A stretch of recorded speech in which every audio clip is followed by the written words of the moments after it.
the the the most oppressive country on the planet. I'm starting to think. What, Italy? No, Canada. Canada? Yeah, oh, yeah. Well, maybe we're probably a template for some project that they're doing with the Commonwealth. Same with Australia.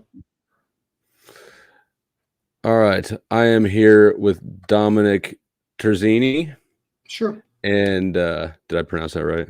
It's good enough. Good enough, actually. And well, welcome, Domenic. Do you have a channel? No, I don't actually. Most people who are watching this probably have seen you around the community. Or heard me anyway. Right. You're a familiar face. You comment in a lot of chats, and sometimes you go on panels. Yes. Normally it's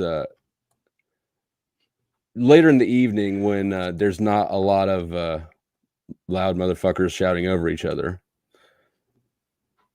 Do you think that's true, or is that just that's what it seems that I've observed? You don't seem to get in the shouting matches. No, that's not my thing. And it kind of gives you, I'm sure it's not intentional, but you've kind of got an enigmatic air, at least in my mind, for that reason, which is a good thing, you know. Mm-hmm. I like to think so. That's why I practice it that way. Do you? Yes. So give me some thoughts. You've watched a lot of shit go on lately, a lot of different topics, a lot of different drama. Give me something and give me your thoughts on it. Like, what was when you messaged me this morning, or when you asked this morning if I do a one-on-one discussion? What was on your head that initiated that? I've heard your diversity of different topics. You know, when you mentioned humanism, I just got a sense that you're the kind of gentleman that you can follow a conversation and engage in on it. I don't think you get your ego always caught up in it. I think it was a little bit about Nachikata. I guess I hope I don't pronounce it. I hope I pronounce it somewhat correctly. He was, I guess, sharing a little bit about near-death experience. I can't say I've actually experienced it. Mine's probably more sleep paralysis of some sort. And I think you just put out the invitation. Go ahead. Right. I did. So you've had sleep paralysis or night terrors? Are those that's the same thing? Not night terrors as much as I just remember years ago being in the kitchen and just some almost taking over kind of idea. I can't really say taking over, but it's just one of those things. You know the difference when you're there and when you're not there. So you'd wake up in bed? No, I was awake. I was in the kitchen. You were awake I was fully functioning. You were awake when it set in? Yep. All right, well, explain it. I was thinking sleep paralysis is when you're asleep and then you wake up and there's like a demon or there's a ghost looking at you, but you can't move. I might be bastardizing the word a little bit on that point. Go ahead, but explain what happened to you. I could be looking across the kitchen and then all of a sudden something's my eyes would be flickering and something within me was shifting. I wish maybe I should have done a little bit more research and make sure I'm actually using not research. I know it's a long time ago. I just am wanting to understand the experience, the phenomena, right? Like, because I don't really understand. And so you're in the kitchen and you're there, and then are you paralyzed? Can you move? My eyes were getting paralyzed. You know, when they like freeze. Mm-hmm. How long? It was going on and off for about 30 minutes to 40 minutes. I sat in it long enough to realize, okay, whatever's going to happen is going to happen. So, did anybody watch this happening? Was anybody like, Domenic, why are you acting all weird? No, it was just me in the kitchen, light on and everything. Just one time? Did it a couple of times later on in the day. It's kind of like, it's not really the best example. Having a Charlie horse and having, what do they call it? Jeez, I can't even think offhand. Sorry about that. Floyd. I'm trying to think of the word. Like cramp? No, not. It'll come to me. I apologize. It'll come to me. You're good. But it was one day. Yes, it was. And I sense a shift. That's the best way. As I look back onto it years later, it was a shift. Internally or externally? I noticed it more after internally, but I saw it basically externally with with the visual, with the senses. In this case, my eyes. What looked different? I can't say it was really an outer after when I went inwards. Just a shift. Of course, my wife told me years later. I got into the student role energetically. What do you We mean? can I've studied a lot of things like exoteric stuff, and I checked out your been, Facebook profile after you messaged, and I'm not gonna lie, like you've got the videos that you post. There's a good variety of topics, and yes. So did you start studying things to hunt that down specifically, that experience, or just because you're interested in the topic and they overlap? I probably have to go back a little bit actually on this flow. I got divorced in the 90s, early 90s. Congratulations. That happens. I actually put Diane in probably more harm's way, meaning that we were probably both too young. I'm happy for her. She ended up getting remarried and have 4 kids. It was destined to be that way. For me, it was a different journey. I didn't really understand who I was and what my place was. So typically some people, they'll become workaholics. I just escaped. I traveled. I went throughout the world. I traveled and still didn't really find out what my place was. I got to observe things from a distance. When you leave your home base, you get to see things differently, opposed to getting caught up in all the. Where'd you go? Premiere. Went to Italy, went to Malaysia, Kuala Lumpur. I did me and my wife actually later on, Judith. That's when we end up getting into my Honda. We end up 6 months driving in a Honda, going across Canada and America. We visit those other places, Bangladesh, Dubai, just to see other things, how humans were living. Because I think I was very isolated and very naive, growing up. And are you still traveling, or have you stopped somewhere? No, I don't travel. I travel more in my mind now, actually, Flo. Do you miss it? No, because I was escaping. I'll call it for what it is. Other people say, "Oh, Dom, you traveled." I said, "Well, I love traveling. I really love the means of traveling, cars, planes, trains. But the destinations, they were enjoyable too." No, I can't say I miss actually destinations. Did you settle back down in home, or did you find a new spot? No, I never settled back down at home. Everything else, I started deconstructing. I really found. I mean, where you're at now? Are you at now where you grew up? No, we moved 30. It'd be kilometers here, so 30 miles, probably 50 kilometers west of where I came from, Oshawa. It's a GM town. We live in Toronto, the major city of Toronto. We've lived here for the last, I think, 20 years now.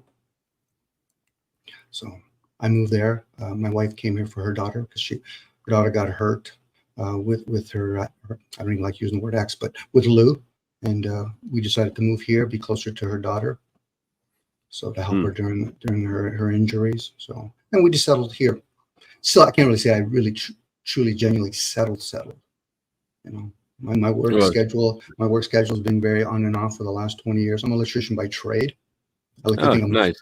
I like to think I'm a philosopher at heart. Go ahead.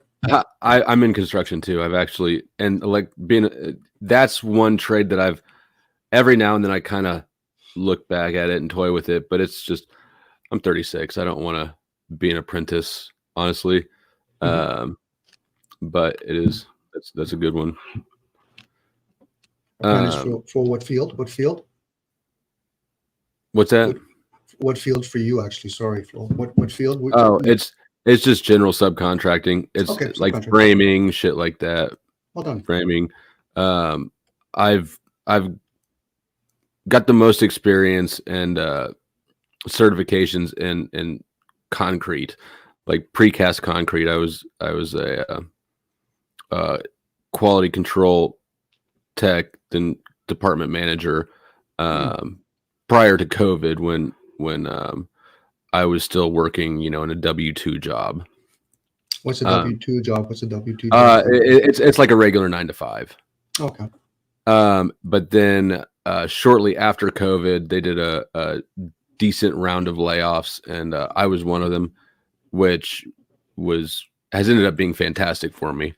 I've been able, whether it's like a Craigslist job or most of the time since then, I've been connected to a general contractor who's been able to keep me busy with things pretty regularly. So there's been about 3 or 4 of them who have been primary since then. But I've been able to kind of just set my own schedule, do my own shit, and not have to report for duty. And I love it. Well done. Are you independent? Or are you in the union? Do you have unions there? I assume you do. Yes, we do actually. I just enjoy being a journeyman. I've never been in the union per se. So, but I enjoy being an electrician as a journeyman. Work for small. I prefer working for small companies. More, be more direct with the owner. So. Right. Yeah, as do I. Basically, everybody I've worked for, except for one, has been small. The big ones have so much more things that more red tape. Rules. We got to follow. There's just Right. certain rules. I get it. I hate those fucking things. I was a banker for 10 years basically after college, and that's like the most regulated industry there is. I had no idea how much I hated it until I was out of it. Because when you go from school to school to school to straight into an office job, you don't ever get the break there to go, oh, you know what? Sitting in this chair all day, every day is not what I want to do. True. All right. So, but in the story, so you were running from things. Escaping, yeah. Running, I guess. Escaping. Escaping from my environment so I can get a better, grasp of, what is my purpose, if there's even a purpose. So. And what, I assume that you found what you were looking for at some point. A little bit more, maybe peace, a little bit. It's still challenging when we're in these forms.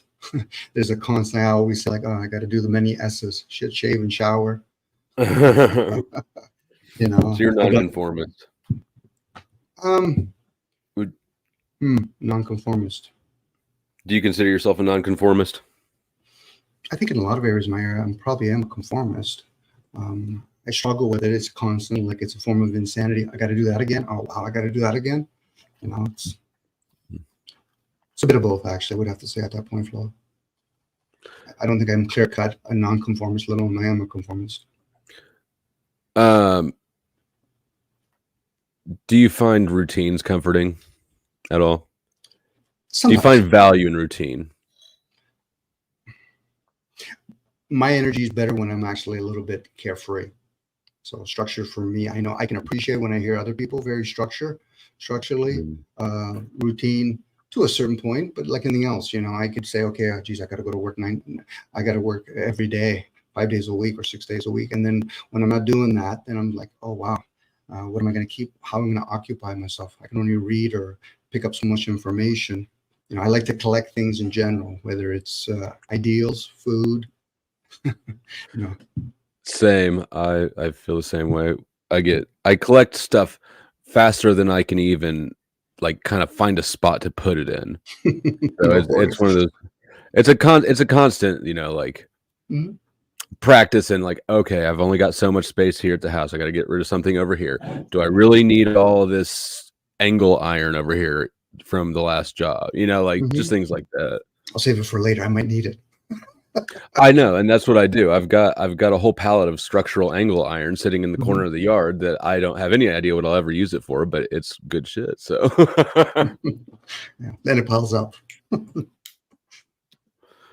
Do you tinker in your free time? Do you build? Yes, I've tinkered before. I used to, whether it was mountain bikes, recently in the last couple of years, it was drones. Oh yeah. After a while, I get to like, okay, do I really want to fix them? No, I just want to fly the damn things. So I'll spend more time learning about, how to use the camera, how far can I send it out. And have you gotten any good footage with that? Anything Yeah, cool? yeah. I try to obey the laws. Like, I got most of them are under 250 gram.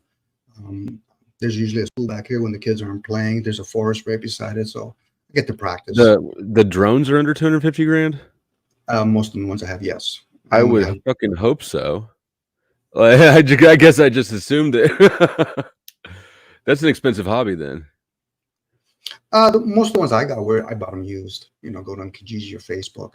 Usually the problem is sometimes you got to reload and get the batteries. A lot of times people Like, how buy much them. is it? Is it like run of the mill used drone like you're talking about?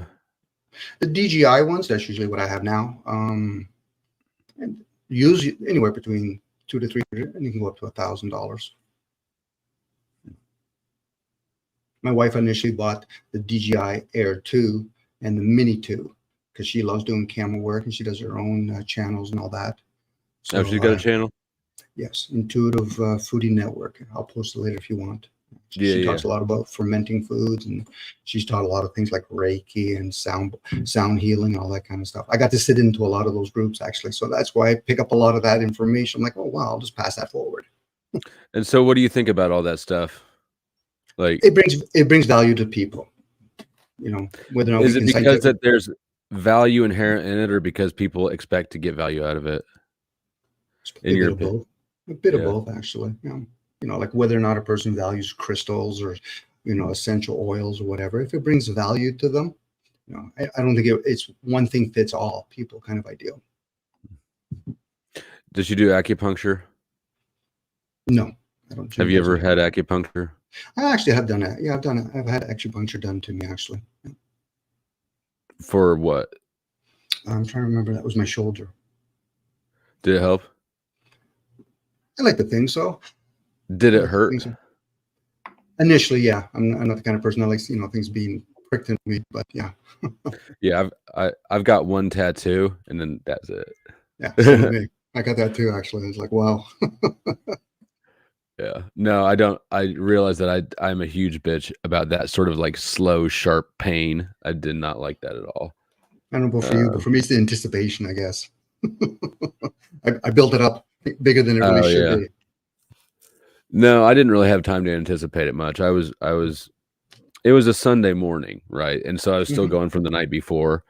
And me and some friends were wandering around downtown, and we walked by a tattoo parlor, and I knew a girl who had just started working there, and I remember she had said that I could use her employee discount if I ever came and got a tattoo. So I decided to get the Sunday morning shift tattoo artist with 20% off discount, which was not my best idea, but also not my worst idea because you can cover it up. Did it turn out good? Did it turn out good? No, not really. No, it didn't. Oh, I'm sorry to hear that. I usually, when I see But people, go ahead.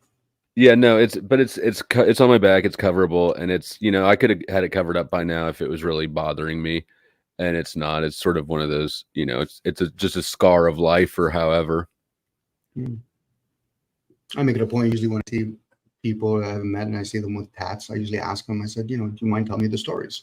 Because I'm a social butterfly that way. I'll gladly go up to anybody and start chit-chatting. But so you're traveling and escaping. Tie that back into the story of the kitchen. Best thing I could say, Floyd, it just happened that day. It just happened. Only other experience I had very similar was a brother-in-law who passed away years ago. He had gave me some of his weed to smoke. I smoked it, and I just, for whatever reason, I was so entrapped into my body, and my wife actually had to calm me down. So it was similar. It was almost like something was reawakening. Go ahead. That's not the only time that you smoked, right? Like you smoked other times. When I was younger, I did it a couple of times, and that was that one time I did it with because of Tom. He was growing his own. I did it. I'm not big in on all that kind of stuff. I like to study that stuff, but I don't really do. It's like staying with ayahuasca and all that.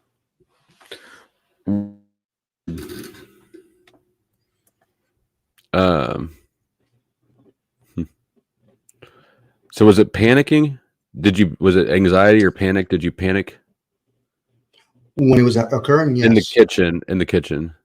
No, not when it's in the kitchen. I was more or less the observer at that point. Like I was just observing it. I'm like, okay, so what's going on? That's why I was saying that I know my behavior, but what else was going on? From a calm place of curiosity or from like a dissociative place? Probably calm.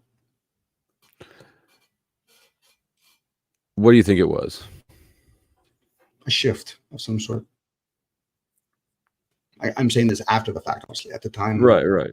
I was like shaking my head. And I think I shared with Judith, that's my wife. I was sharing with her, and she said there could have been a shift too, also. So that's where I got the word initially. So, Like what kind of shift?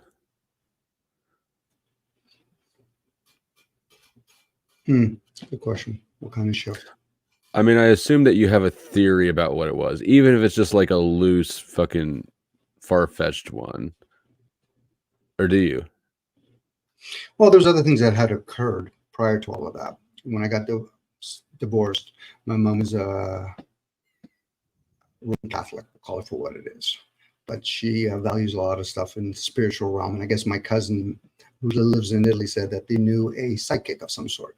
So they asked me, and I said, okay, I'll entertain it. They did something for a period of a month with garlic and removing things. So I guess in the end, they said they removed a curse from me. So I can say maybe That was after that happened or before? that was before. You said your That's mom's what Catholic? Roman Catholic. Yeah, state and religion. So yeah, I agree. I went to a Catholic high school, a Jesuit high school, actually at that. Mm-mm. I had no idea about what they were back then. I just thought it was like a weird kooky group of priests, you know. True. So true. That that seems like a weird thing for a Catholic to be into, though. People stretch, they reach out to a lot of things. I think my mom even wanted the ideal of an annulment. I said, we're really going there. I said, it just didn't work out. That was me, even though I was naive in some areas of my life, I knew enough rationally to say, that seems like an overstretch, you know, and of course I'll entertain my mom to a certain point. And I happened to be going to Italy and I had stayed in Italy for 6 months. And I said, okay, mom, I'll entertain you. So do you? So how soon after that? How soon after that? What would you call it? A detox or something? Um, hmm.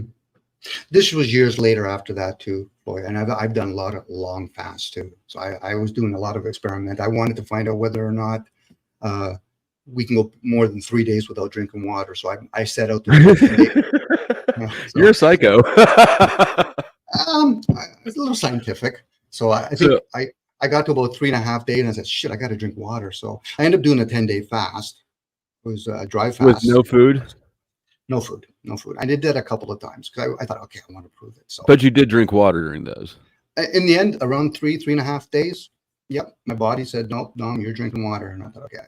So And so what's it like with just the thirst first? Like, does it plateau and then drop off? Do you get delirious? you slow down, you really slow down a lot. Like mentally, emotionally, you slow down. I think my emotion got to keep up with my mental mind eventually. Because Your I'm usually emotion not the, but so you got like more emotional.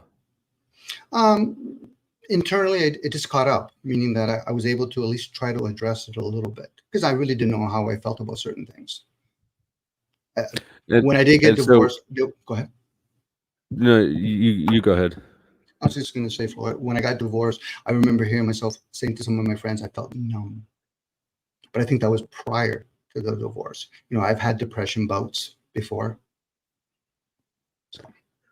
So was the fasting something that helped you sort out the escapism?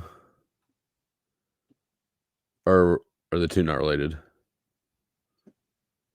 I think for me, I just come to realize a lot of things I try to escape from responsibility, accountability when I was younger. How's that I working? just, I don't know. It's like anything else. When you're younger, you could slip through any crack, right? Whether it's a schooling system, you know, going to work. I was good at my job. So, you know, I didn't really get yelled at. I never really agreed with that whole idea of somebody yelling at another person. What about food? How long, like, what was that like going 10 days without food? It had some bonuses to it. I didn't have to go to the bathroom after a while. That hardly sounds worth it. Well, I'm usually a gluttonous when it comes to food. I make everything into a meal. You know, I've never fasted. mm, And what are you laughing at? My girlfriend hear me. I've never fasted, and I don't know. I'm enough people tout its benefits, and I'm curious about it, but I'm also like I just don't see how that sounds like at all pleasant. But you've done it more than once, so there must be some reason to do it again. oh yeah, I've done longer fasts than that, but yes. Would you recommend it? Well, at the time it served. It served. I don't think I was completely conscious when I was jumping into those kind of stuff. I still am naive in a lot of areas, so I jump into things. I'm like kind of like the fool in the tarot card. I'll jump into new adventures without realizing what the consequences are. I think regularly most people do fast. Like I said, I don't have the best regimen when it comes to eating and sleeping and all that. But if a person does eat their last meal, I don't know if you do this, Flo. If you have your last meal at 6, by the time you're at 10 o'clock, you're in fast mode. So people do fast. It's just they don't know. They're probably comparing it to long fast. Yeah, no, I really don't. I eat when I'm hungry, and I don't care what time it is. I guess if that counts, in jail they'd make dinner was at 4:30, and breakfast was at 6:30. Oh yeah, so you're fasting. Oh yeah, you're fasting with your Yeah, I mean most nights I would they fed you a lot of cornbread, and so most nights I'd wrap a piece up in a napkin, and so I'd have something to eat in the middle of the night, but not every night for sure, and that was enough to be uncomfortable. I challenged myself, whether I knew it at the time, where a lot of it had to do with the brain. You know, I stripped that whole idea of believing in anything, even though I know I still have belief systems. So the What do you fasting, when somebody says, I don't think I can do fasting, it's more of a belief until a person experiences it and realizes, oh, that wasn't as difficult as I thought it was.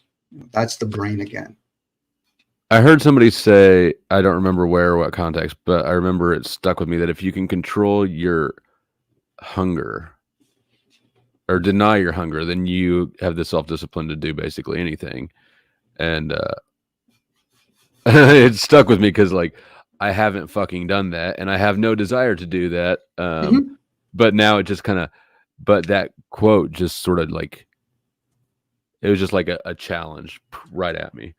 So it's stuck in my head, even though I haven't taken it up yet. Yeah, some people are motivated with external challenges. I was just challenging myself from within. You know, I don't lean towards control per se.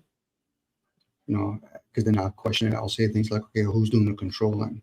You know, of course, then I'll put words like, okay, it's a program then. So how does that serve? I usually don't say, how does it serve me? How does it serve? I try to be the observer of that. So how does it serve? You know, like I know when I did a 21 day float, did not have any more body odor, stripped it completely. And of course, as you do longer fast, being European, I was able at that time kick the carb addiction that I had. I was really messing around with my insulin. You know, being European, eat bread, eat pizza. So Italian too. Yeah, body goes to a reset.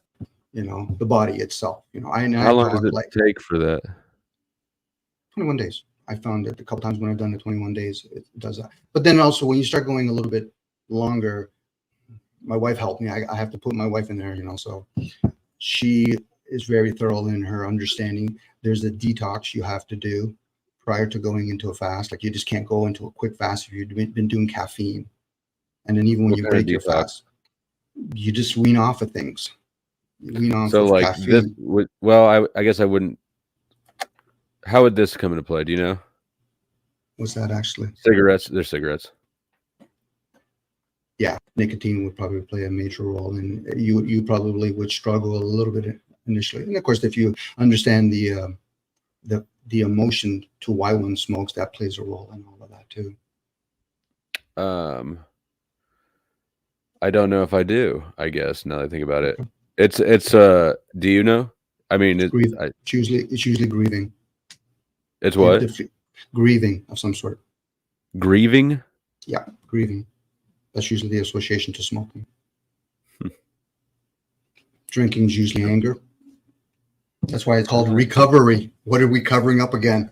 People think it's actually what you're doing. You know, they think it's just drinking. It could be, obviously, unless it's moonshine. That's a little bit different. Or if you're actually doing natural, true tobacco, your body could probably adjust to it. Definitely not. But I do smoke menthols. So between the tobacco and the menthol, I think I've got 2 servings of vegetables in there. I love it. Yeah, that's interesting. I hadn't heard that about smoking or about the drinking. Although the drinking one definitely makes sense because I used to drink a lot. I got a fake ID when I was 15. And I was about this size, right? So it worked. And when you're a 15-year-old with a fake ID that works, it soon becomes, you know, your income source as well. And so I drank a lot for probably 10, 11 years. And it definitely seemed to coincide with anger quite a bit.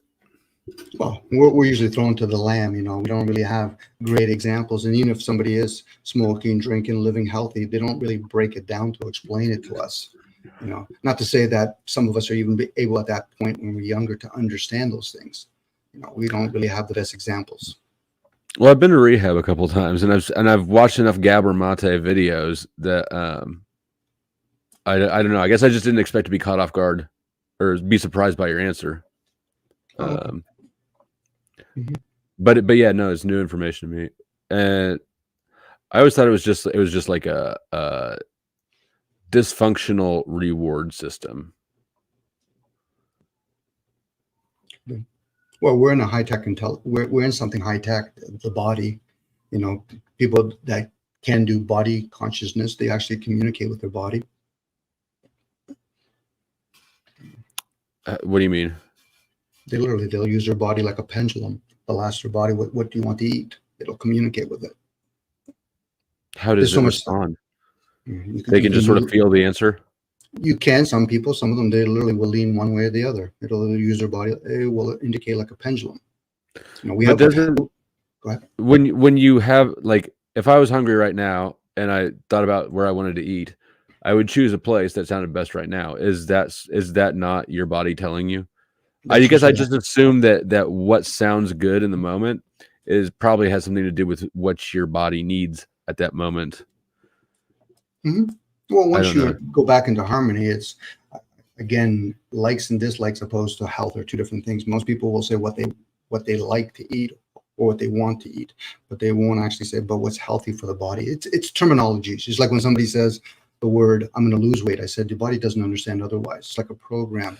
Are you shedding weight? Because losing weight is like losing the key. You're going to try to find it again.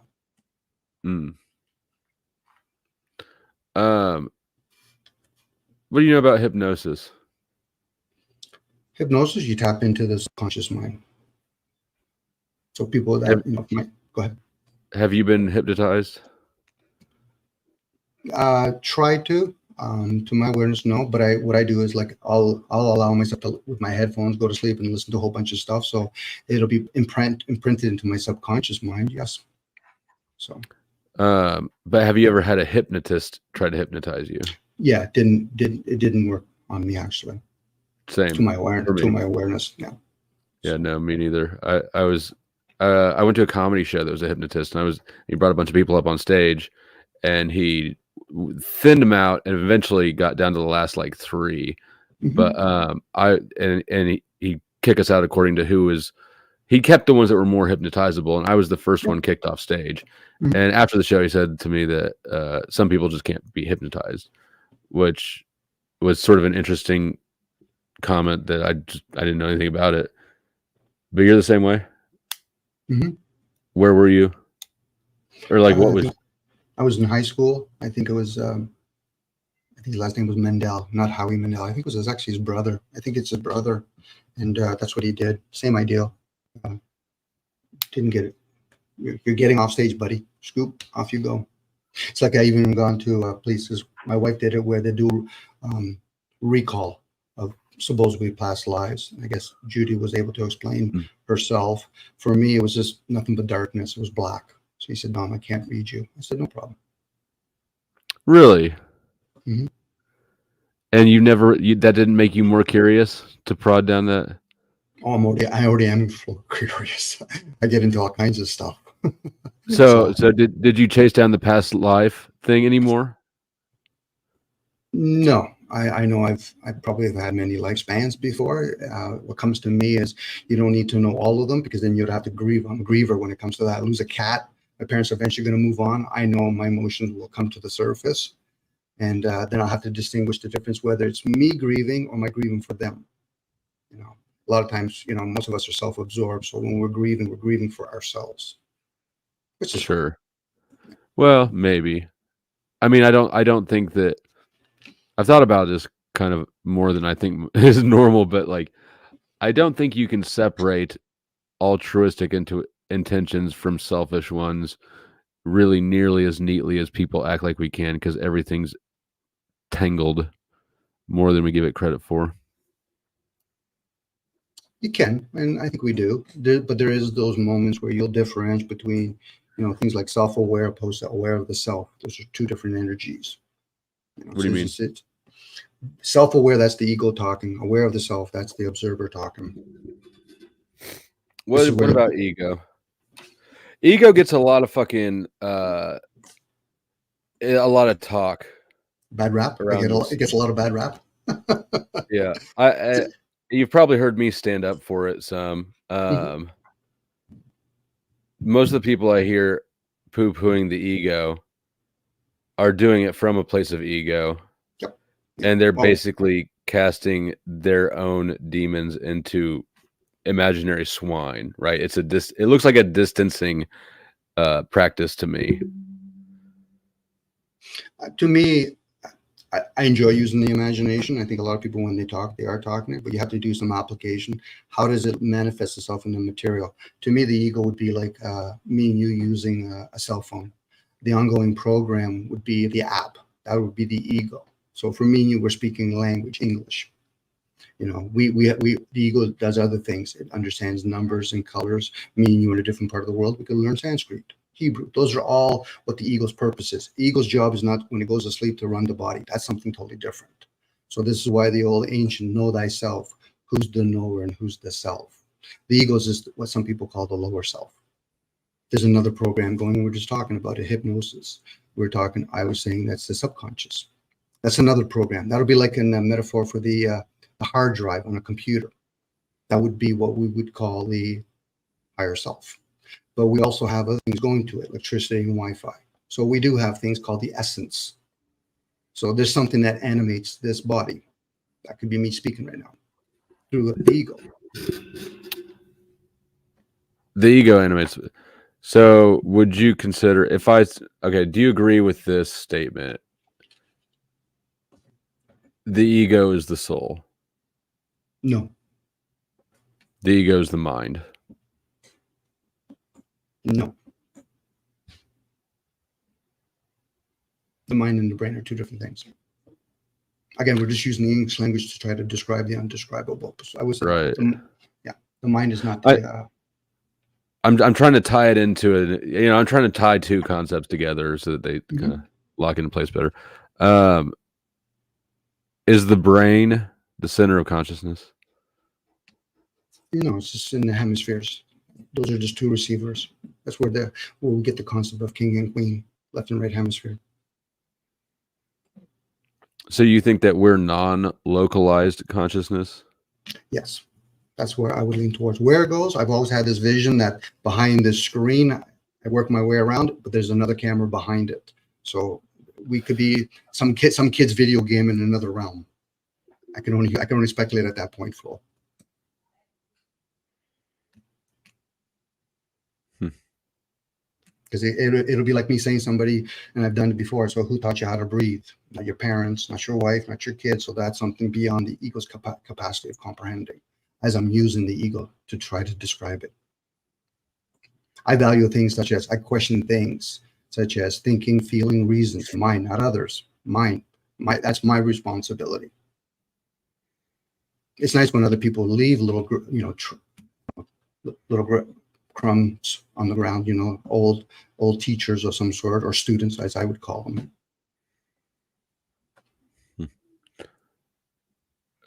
That's an opposite that's an opposite sort of intention or attention point than I have. I totally agree with your statement that my own thoughts and emotions are my responsibility. However, everyone else's are what I need to manage in life, if that makes sense. Well, I've had this conversation with certain people. How can we argue or debate with somebody's view unless they share it with a language that none of us actually own? I value the concept that I'm experiencing thoughts. I'm experiencing words. So when you say the word, I agree, what are you agreeing upon? The words I just used? Because you're not seeing it through my senses. These are the unconscious things that we say to each other, but we don't actually do the gatekeeping from within. I can't question. If I look outside and I see the sun, you see the sun. I said, but do you see it through my senses? A wise little child will say, but I don't even see the word. I said, now you're aware of the unknown. That's what we call spirit. Well, I would call spirit, per se.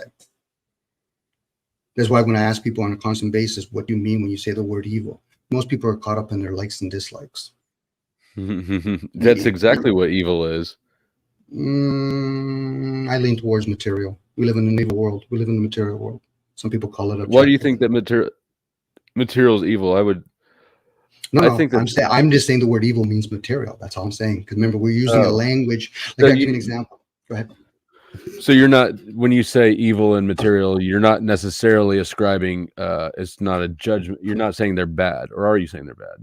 No, I try to resist using my judgments. I try to use discernment, likes and dislikes. Unless you bring them both in the same room, you can't philosophize with this your likes. Somebody's already slanted it.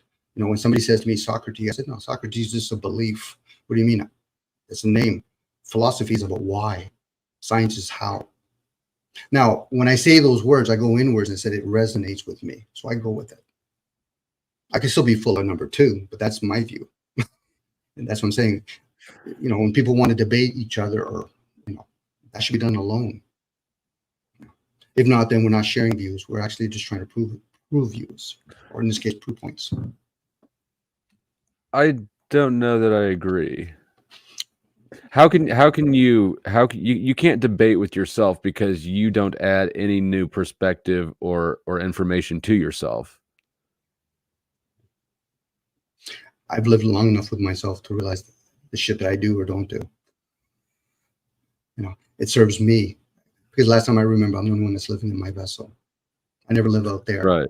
I live within here, whatever I think, whether it's here or the lower, where I've done the studies, where the mind actually works with the midbrain. Now, some of this stuff is esoteric stuff. Right. Understand? Which I like. Yeah. So I hope you studied it, where the first 7 years is the physical development. That's the first dimension. The next 7 years is what we call the emotional development. That's why when most people, I'll say, you're still childlike. You haven't fully developed your emotions yet. Feelings, that kind of stuff. And then the next one's the mental, from 14 to 21. The brain doesn't fully develop to 25. So then what else is developing? Yeah, my mom reminded me of that a lot when I was younger. Mm-hmm. Or kind of said it like, it's just right, like, oh well, your brain isn't developed yet. Maybe you'll grow out of this. And sure shit, I don't think it happened. Mm-hmm. Mm-hmm. For most of us, I'm not saying I'm developed. I'm actually in the process. I'm still a student.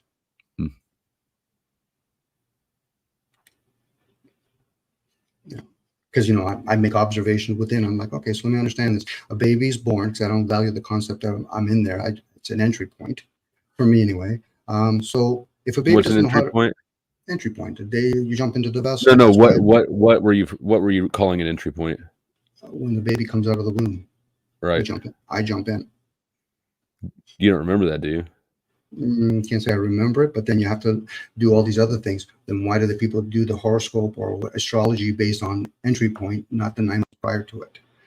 People that. What do you think about that stuff? It brings value, because then I do a lot of association. Because again, for me anyway, Flo, I have to take in a whole bunch of information before I start assessing it. I can't scratch the surface and then start using my likes and dislikes. That's where you get the idea of agreeing or disagreeing. Those are just likes and dislikes. When you gather information, and then at that point, then you got to factor in other things, whereas everything is set up in astrology and all that. There's reasons for all that stuff. We can literally use reason to gauge that information. What do you mean? How? Knowing where Saturn is, Mercury, to understand all that kind of stuff. It works with seeds. It works with energy in general. Now you're giving up something in exchange for that. They're chasing the material existence constantly, such as chasing down fiat currency or getting a career or profession. So I've become a seeker. Everything has an opportunity cost. Yes, it does. Yes, it does. Based on programs. What do you mean based on what programs? Everything we have is programs. The language we're speaking is a program. So I'm just validating what you're saying. What did you learn other languages when you're traveling? Do you know other languages? I know how to speak Italian. I'm not as fluent, but I do know other languages such as numbers and colors, body language. Those are all languages. Yeah, nothing points out the body language thing quite as much as trying to be sarcastic in a text.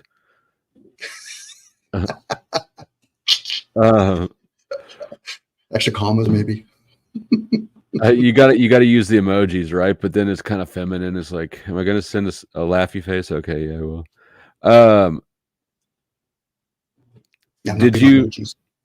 Do you find that learning Italian expanded your perception?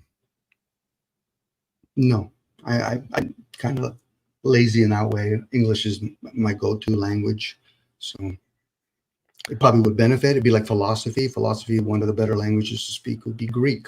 It's a comprehension sound. There's different energy. And that's why I asked, because you've heard people talk about how English is a curse language, and there's only one word for love, and all those sort of things. I didn't know if that, because the romantic languages have many more words for love. It's more of an emotional language and less of a mechanical one, is my understanding of it. Well, English has a combination of 4 languages: Germanic, Latin, Spanish, and French. English has 4 degrees to it. It's a meaningful language, so it's not like Sanskrit. It's a healing language. So a lot of that's inwards. So when we speak, we're talking. It gets within the avatar. When you have a thought, that's in consciousness. That's a different language. So when I say the word hand, you'll pick up a thought, and then I'll say, okay, white hand or beige hand, for example. But you were not literally seeing the words. So what are we really seeing then? You're seeing the lineal experience called the material. But the thoughts themselves are an experience. The spoken word is an experience. So I don't own words. I experience words. Now, some people, they have the ability, can break it down and even pick up the frequency and sound that's in it. Like everybody has NLP? Yeah, could be like that, yeah. People put a lot of value to the path of experiences opposed to observing. We're always observing, because people forget you're not outside, you're inside. You can be in a shower, but you're still in there. You can be in a car, you're still in there. You haven't left that vessel. Now, some people can do astral traveling. That's not me per se. Your wife? Can your wife do it? She downloads more than she does astral traveling, which it could be in the astral plane. Again, that opens up the question, what is actually doing that? That's where you start doing the seeking part. Not to say I'm going to get an answer for it. I usually just try to become aware of things. That's what I was going to ask next, is what's doing that? Well, we could probably do deduction what it isn't. It's not the ego. Because then the ego would have to explain itself. Okay, so when me and Flo are communicating with each other, who's running the liquids in the body? That's not the ego's role. That's something else. So the downloads are passive. I've never had anything like that remotely happen. Downloads are passive. Maybe I have actually once.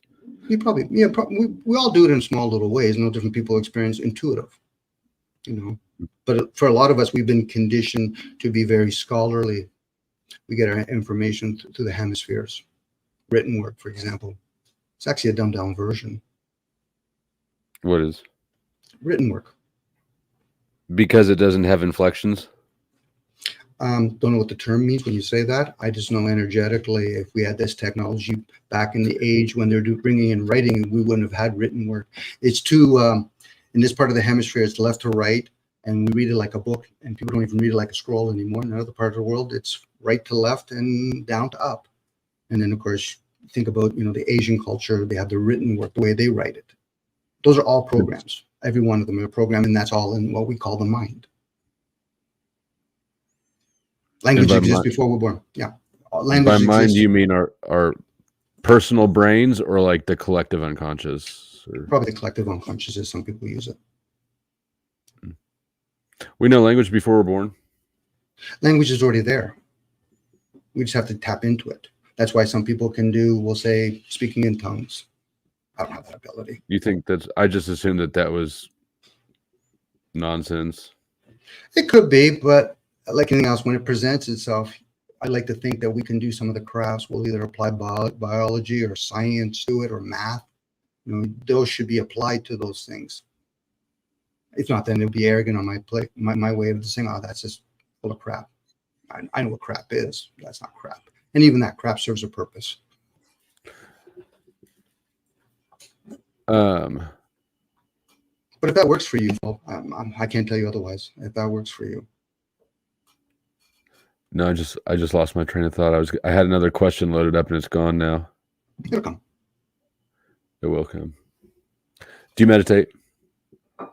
When I was younger, yes. I think I've embodied it, meaning that I'm constantly listening. Hence what I think meditation is for me. Listening. So I hear other people. What's that? Go ahead, please share.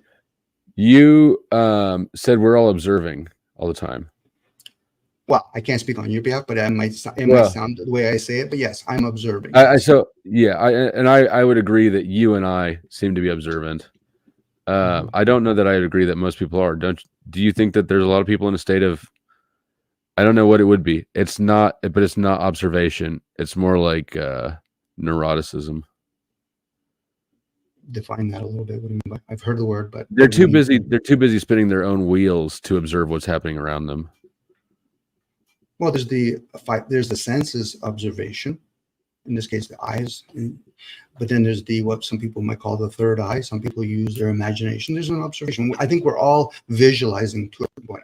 That's me guessing again. I apologize, Flo. I can only speak on my behalf. I can generalize. Right, no, go on. I know when you're speculating and speaking on your behalf, and I want, I want to. That's what I want. Mm-hmm.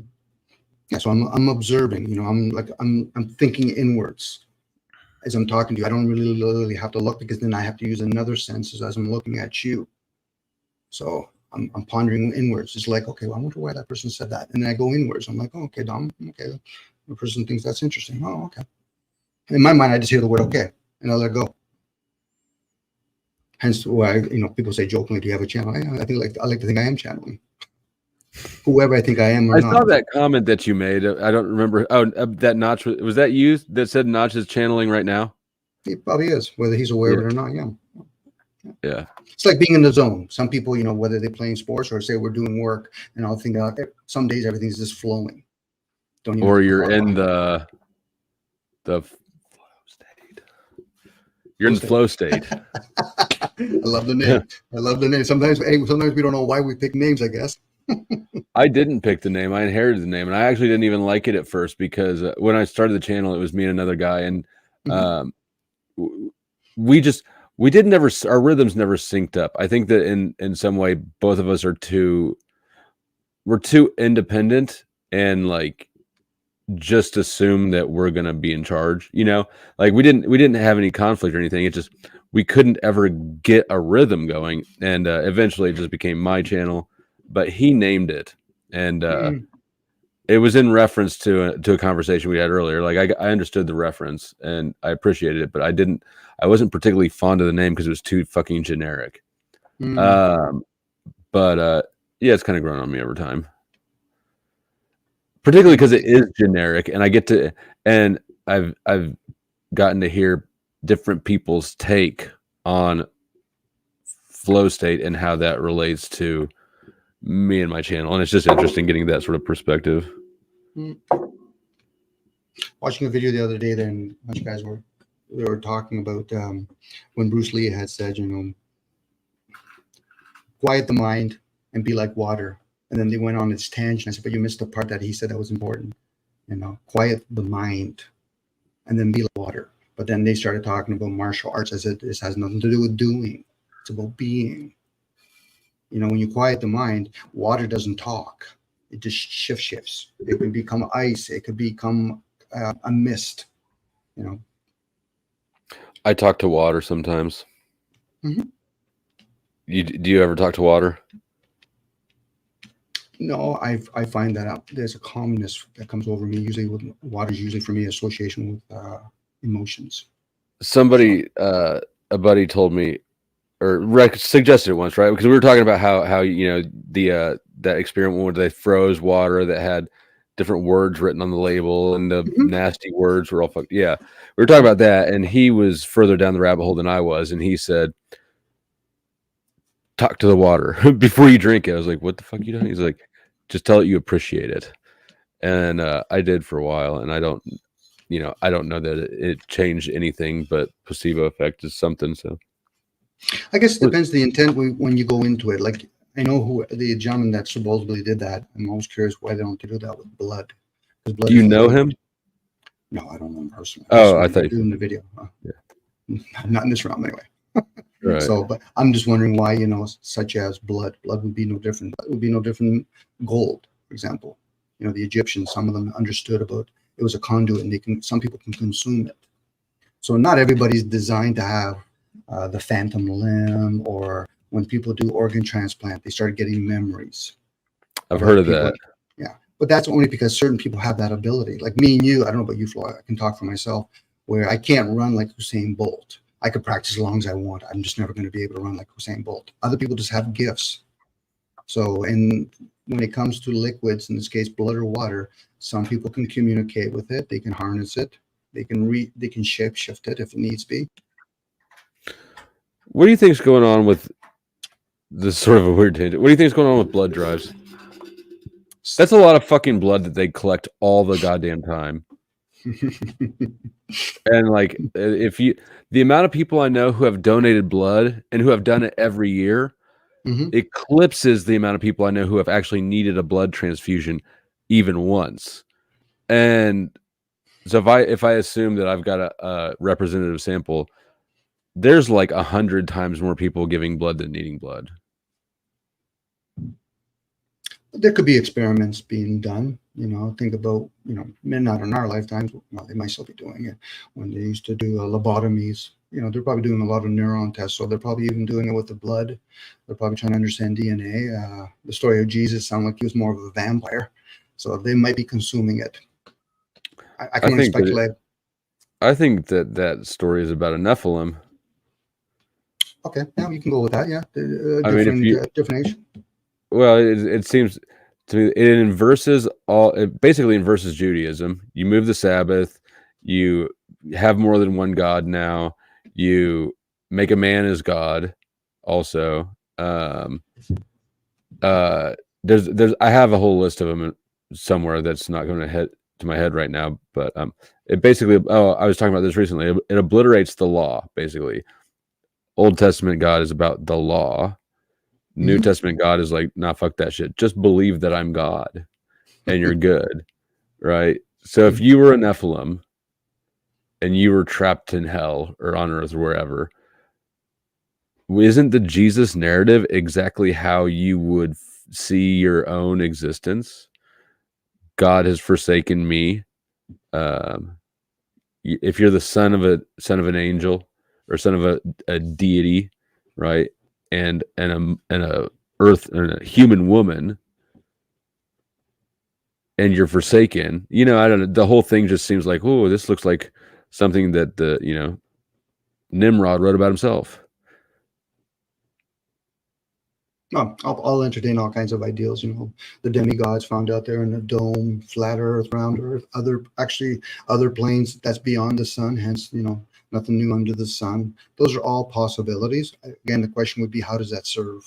I don't mind entertaining flat Earth globalists or whatever. I said, but last time I remember, you still got to use your senses, and I don't see nothing down here that's up there. So Is how it serves the important thing, or is how accurate? What's more important, the utility or the accuracy on anything? when you say utilities, you're talking about like serving? Yeah, yeah. What use is it? Is the use of some of information more important than the accuracy of it? Could be a bit of both. Again, I go on the premise that most of us are self-absorbed. So they would have to serve themselves in some way or utilities for it, yes. And some of it's just to feed their ego a little bit. Hey, I figured this out. I said, okay, so me and Flo had the opportunity of printing money. We could tell people whatever they want to hear. We went to the moon. We didn't go to the moon. Doesn't matter. It does. Did we go to the moon? Whether it did or didn't, I'm pretty sure they're not going to tell us publicly the way they did. No. I'm asking you. They're not going to tell us, of course. Or if they do, they're going to soft disclose the fuck out of it for so long through like conspiracy theory channels that it's just sort of common knowledge by the time they do full disclose it. Well, it'll be theories. I don't know about conspiracy. There's always some sort of conspiracy going on there. Well, sure. I guess it would come down to, because people are going to say practically we have already here. So what would it do to serve them? And then you follow people that are trillionaires or billionaires. I'm like, okay, I can see how they can make it. It'd be like selling swamp. It's nothing wrong with entertaining the ideal, and I'm okay with doing that. It's just when people think, well, I'm going to prove it now. I said, you can't prove nothing. You don't even know who Jesus is. You hear a story, and we can entertain it. Love thy neighbor. Okay, if you never left your vessel, who's your neighbor then? Those are the things I ponder. In the biblical story, I read about it. Oh, okay, the serpent told Eve, did God say so? Well, I'm reading that Lord God was talking. So again, could be two different entities. We still got to use our senses here, Flo. So I look at nature. I'm like, okay, nature and what we create are two different things. Absolutely. I absolutely agree. Because that's the only way I think to orientate yourself. It's your anchor, right? Your senses is something you can anchor with for the information you're being told. And so things like religion, right, which is all based on someone else's opinion of someone else's opinion of someone else's experience. It's all so far removed. God damn it. Hold on. I got to let this cat out. It's meowing at the door. Go.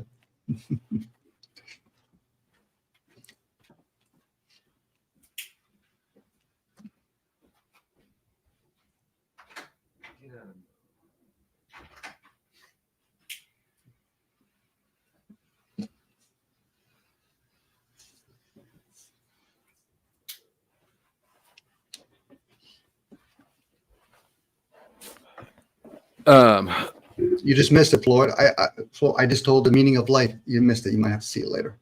Oh no, you didn't. I was within earshot.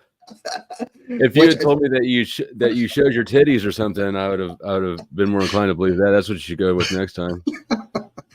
You just porn bombed the private stream. I'd be like, hold on, I'm going to look at this. Knowing that I love furry creatures like cats, what's your cat's name? That one is Callie. We've got two. One is Callie, and the other one is my daughter named them. Callie, and the other one is technically her name is Luna, but everybody calls her Tiny Kitty. Luna, the moon. I love it. The moon, yes. Yeah, and she named and the first one she named Callie. My dad almost named my sister Callie. But at the last minute changed her name to Kristen. And so I thought it was interesting when my daughter chose that name for her first cat, not having any idea about that her aunt was almost named that. I thought that was interesting. Sort of synchronicity. So you were tapping a little bit about religion, for example, if we want to expand on that. Yeah, let's go on it. I think religion is interesting. Well, let me rephrase that. I think the esoteric and like that world is interesting. I think religion is a control system, just like any other institution, to manage people, and that it's the most devout Christians are also the most literal, right? It's just it's a materialistic application of a spiritual subject matter. Well, people patrol themselves. That's who does most of the patrolling. Like to me, I look at, I guess the Bible is more like stories, and I like to think most of the people that were writing were prophets or channelers. So the masses really didn't understand it. And even today, whether it's Christians or Muslims, you can name them whatever they want. I ask Muslims, I say, you pray 5 times a day to Mecca, why not Petra? What do you mean Petra? Well, that used to be the economic hub of the world. But if you want to go to Mecca, do 5 times a day, do Ramadan, fill your boots. Yeah, I guess of all the uncertainty around religions and stuff, the thing that I am most confident in is that the institutional religions of the world, the Catholics, the Muslims, the Baptists, I'm quite confident that they're not telling the truth about whatever it is that's in that book. I do think that there's something there. It's just sort of an instinct. I don't know what the fuck it is, but I don't think we've got it in its entirety. I think we've got pieces, and I think that we've got bad interpretations of pieces improperly taught intentionally. Like, I think there's just layers on layers of mud in the water. I guess, well, since we're people, when they're in the baby form, they don't need no sound. So writing and oral has to come in after. There's a good chance, if anything that's been inspired to be written or spoken, I guess through inspiration, you'll be able to go inwards. So I think a lot of that information could be misleading. I don't know about truth. I think truth for me is an energy form, but I get it. People like to use the word truth, like to use the word love. I get it. Just words. They're nice to say. What most people call love are usually obligation and duty. Love is something, for me anyway, when you're loving another person's child, your other child gets to observe the energy called love. But those are just my views, and I've experienced those things, and I just put words to them. Not one word is actually correct, or opposed to another one. It's interesting. Mm-hmm. I can see. I'll have to sit with that. I heard, or I read in a book that we don't love the object that we think we love. The object allows us to experience love. Nice. Or to channel it, basically. It's like a conduit for love. Mm-hmm. Yeah. And I what the fuck? A bee just flew in from the fucking chimney from the fireplace in the corner. That's weird. At least they're still alive. At least they're still alive with all the Wi-Fi going around. It's never happened. Well, we live outside of town enough that it's a little bit less polluted out here. What do you think? This is sort of random. My ex-wife's last house was it was in the middle of the city in the urban part, but there were big fucking huge power lines going right above the top of her building. Do you think what would your thoughts on that be? They've done studies on people that have blood type A, and it's reversed because kids a lot of times they play underneath these lines, and they've done studies where the negative went to positive and vice versa. Because we all have different types of blood types. We've introduced frequencies such as radio frequency, electricity. Being an electrician, I'm thinking about all the commercial and residential houses. I've just aligned their whole house with a grid. And Wi-Fi even plays more havoc on us. So I've got an EMF reader, and Wi-Fi and cell phones are actually, I'm going to set that further away. They're fucking bad. 5G towers surprisingly didn't set it off any more than any other, part of a city, really.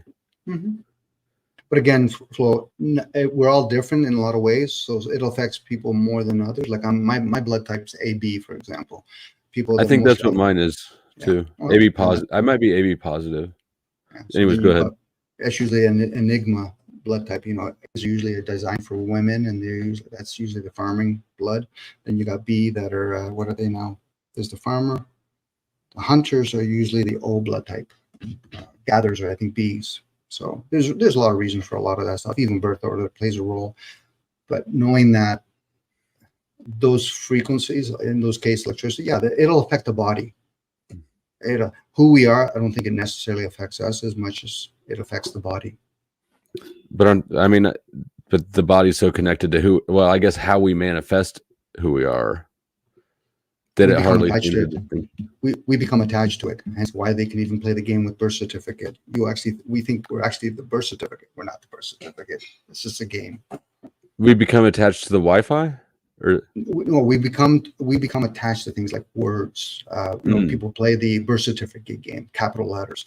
That only implies that you're those things. It'll be like the metaphor I give is oh, you're right. I got you now. yeah, that's what it is. And that's what we do, But I get it. Some people, they enjoy that. Okay, I'm the body. Oh, okay, but who's speaking then at that point? If you're the body or you're not the body, who's speaking? It should. You would think it would set people into that. Interesting. No, they usually will react. Oh, that's not who I am. Oh, that's who I am. I'm okay. So I don't think that I'm yeah. The birth certificate thing is, you've probably heard me go at Word Wizard once or twice. Mm-hmm. That dude is so full of shit. Like, I mean, the whole Sovset thing. How so? Well, there is words. Go ahead. There are words, but his name says it all. Word Wizard. It's because what he does is he takes topics that are long form, right? Law, theology. He takes long form topics, delivers bad information in bite-sized blips, flips the fuck out if anybody asks questions about it, and responds in aggressive, also bite-sized blips. Like not even complete thoughts a lot of times, just phrases, right? I guess, Floyd, if I can redirect this, I guess if you want to interview Keith, go right ahead. I'm going to try to stay here a little bit. I don't mind talking about language. How somebody else uses it's really up to them. If you don't mind, if you want. No, yeah, that's fine. That's fine. That's noise for me at that point. That's noise. I don't mind when somebody gives me the ideal. I'll entertain it, but unfortunately, a lot of people get caught up. They think they are those ideals. I don't see it. When somebody believes in something or knows something or has discernment, they have to realize you're experiencing those things. Those aren't us. So when somebody gives me an ideal, I can play with the ideal, but I can't play when the person thinks that's who they are. But there's a right. I mean, but you agree that truth is there's an objective truth to things. Materially, well, yeah. You look at the material. I'll look at the material. I'm using a word to describe it that doesn't exist there. So if you think that's truth, I rarely say it. I'll say it just for pure giggles and kicks. Truth to me is an energy. What is that? How do you mean? Like, I don't understand. You'll know when you're in the presence of truth. Okay, I can agree with that. But saying it is like saying the word love or hate. Those are just words. You'll know when you're around somebody. Oh yeah, that fucking person really hates me. I wonder why. Now, okay, why is philosophy at that point? So truth is an energy. Then when people are okay, so if truth is an energy, then when people start engaging in the sort of debate, like what I was just doing, does that falls out of truth, even if what I'm saying might be accurate? Am I understanding this correctly? Would you say that is not a state of truth when people are debating like that? For me, I go inwards. I said, does truth need to be defended? No, that's a perpetual defense and attack. Most people do that. They defend. They need a gun to defend. It's the same perpetual attack. I read enough on that, and I realized it's of no interest to me. Is that something that you taught yourself out of, or? Yeah, I'll observe it from within. Yep, to a point where that'll be my mantra. No, I won't entertain that anymore. I'll still hear other people. For me, that's respect. I'll hear other people. Agreeing or disagreeing is not respect. That's the ego talking at that point. But don't you need that so that you're not just like taken for rides any which way? No, I still have to interact with other people. I get that, but I don't have to say those words. I'm not going to denounce somebody else that says the word. I'll just say to myself, it's like when you say the word X, there's an energy to the word X. We don't realize how much we're putting energy to other people when we say words like that. But I get it. It's no different if people understand Reiki. I don't even know what that is. What's Reiki? Yeah. Reiki is kind of like laying of hands. And you can also do outwards. So if you can bless somebody technically or heal somebody, you can also do the opposite. Because and do you think, like, do they have to be aware of it? You would hope so, because if not, then you're it goes back to a person says, well, I'm going to bless them from a distance as well. Then you're opening the door that you can curse them. You would like to think that everybody at least understands their own boundaries.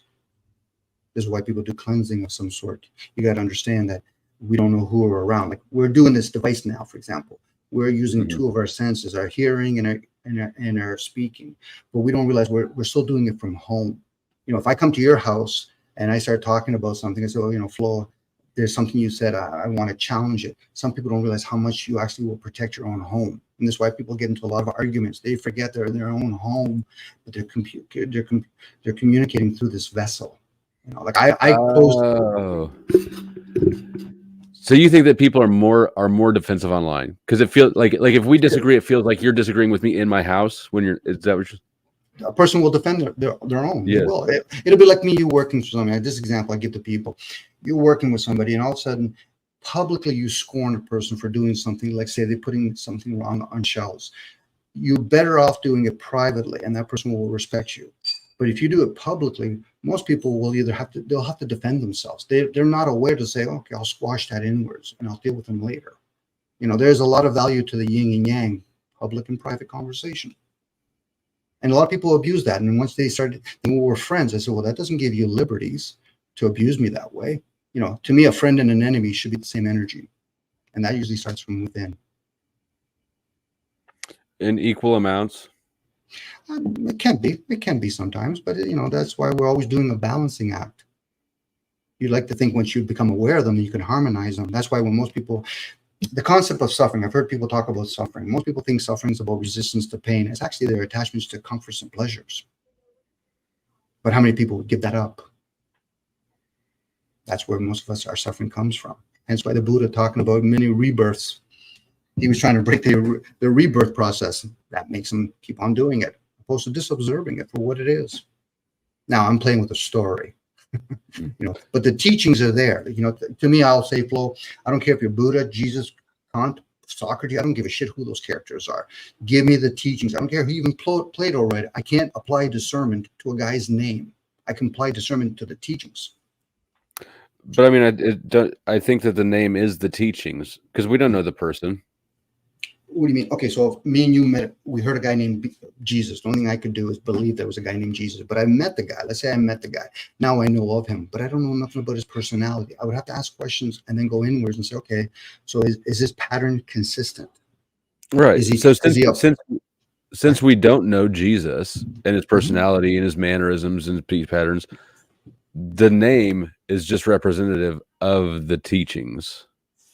Well, then at that point, we can actually go by whatever, because these characters understood you don't write things down. Socrates never wrote anything. Jesus never wrote nothing. They understand the hemispheres. They understand how the dumbed down version of writing comes to be. Oral teaching was more engaging because we have 12 receivers. And when you actually speak, you engage more. So that, think about when you're a child. Do you rather read a book or do you want to hear somebody tell you storytelling time?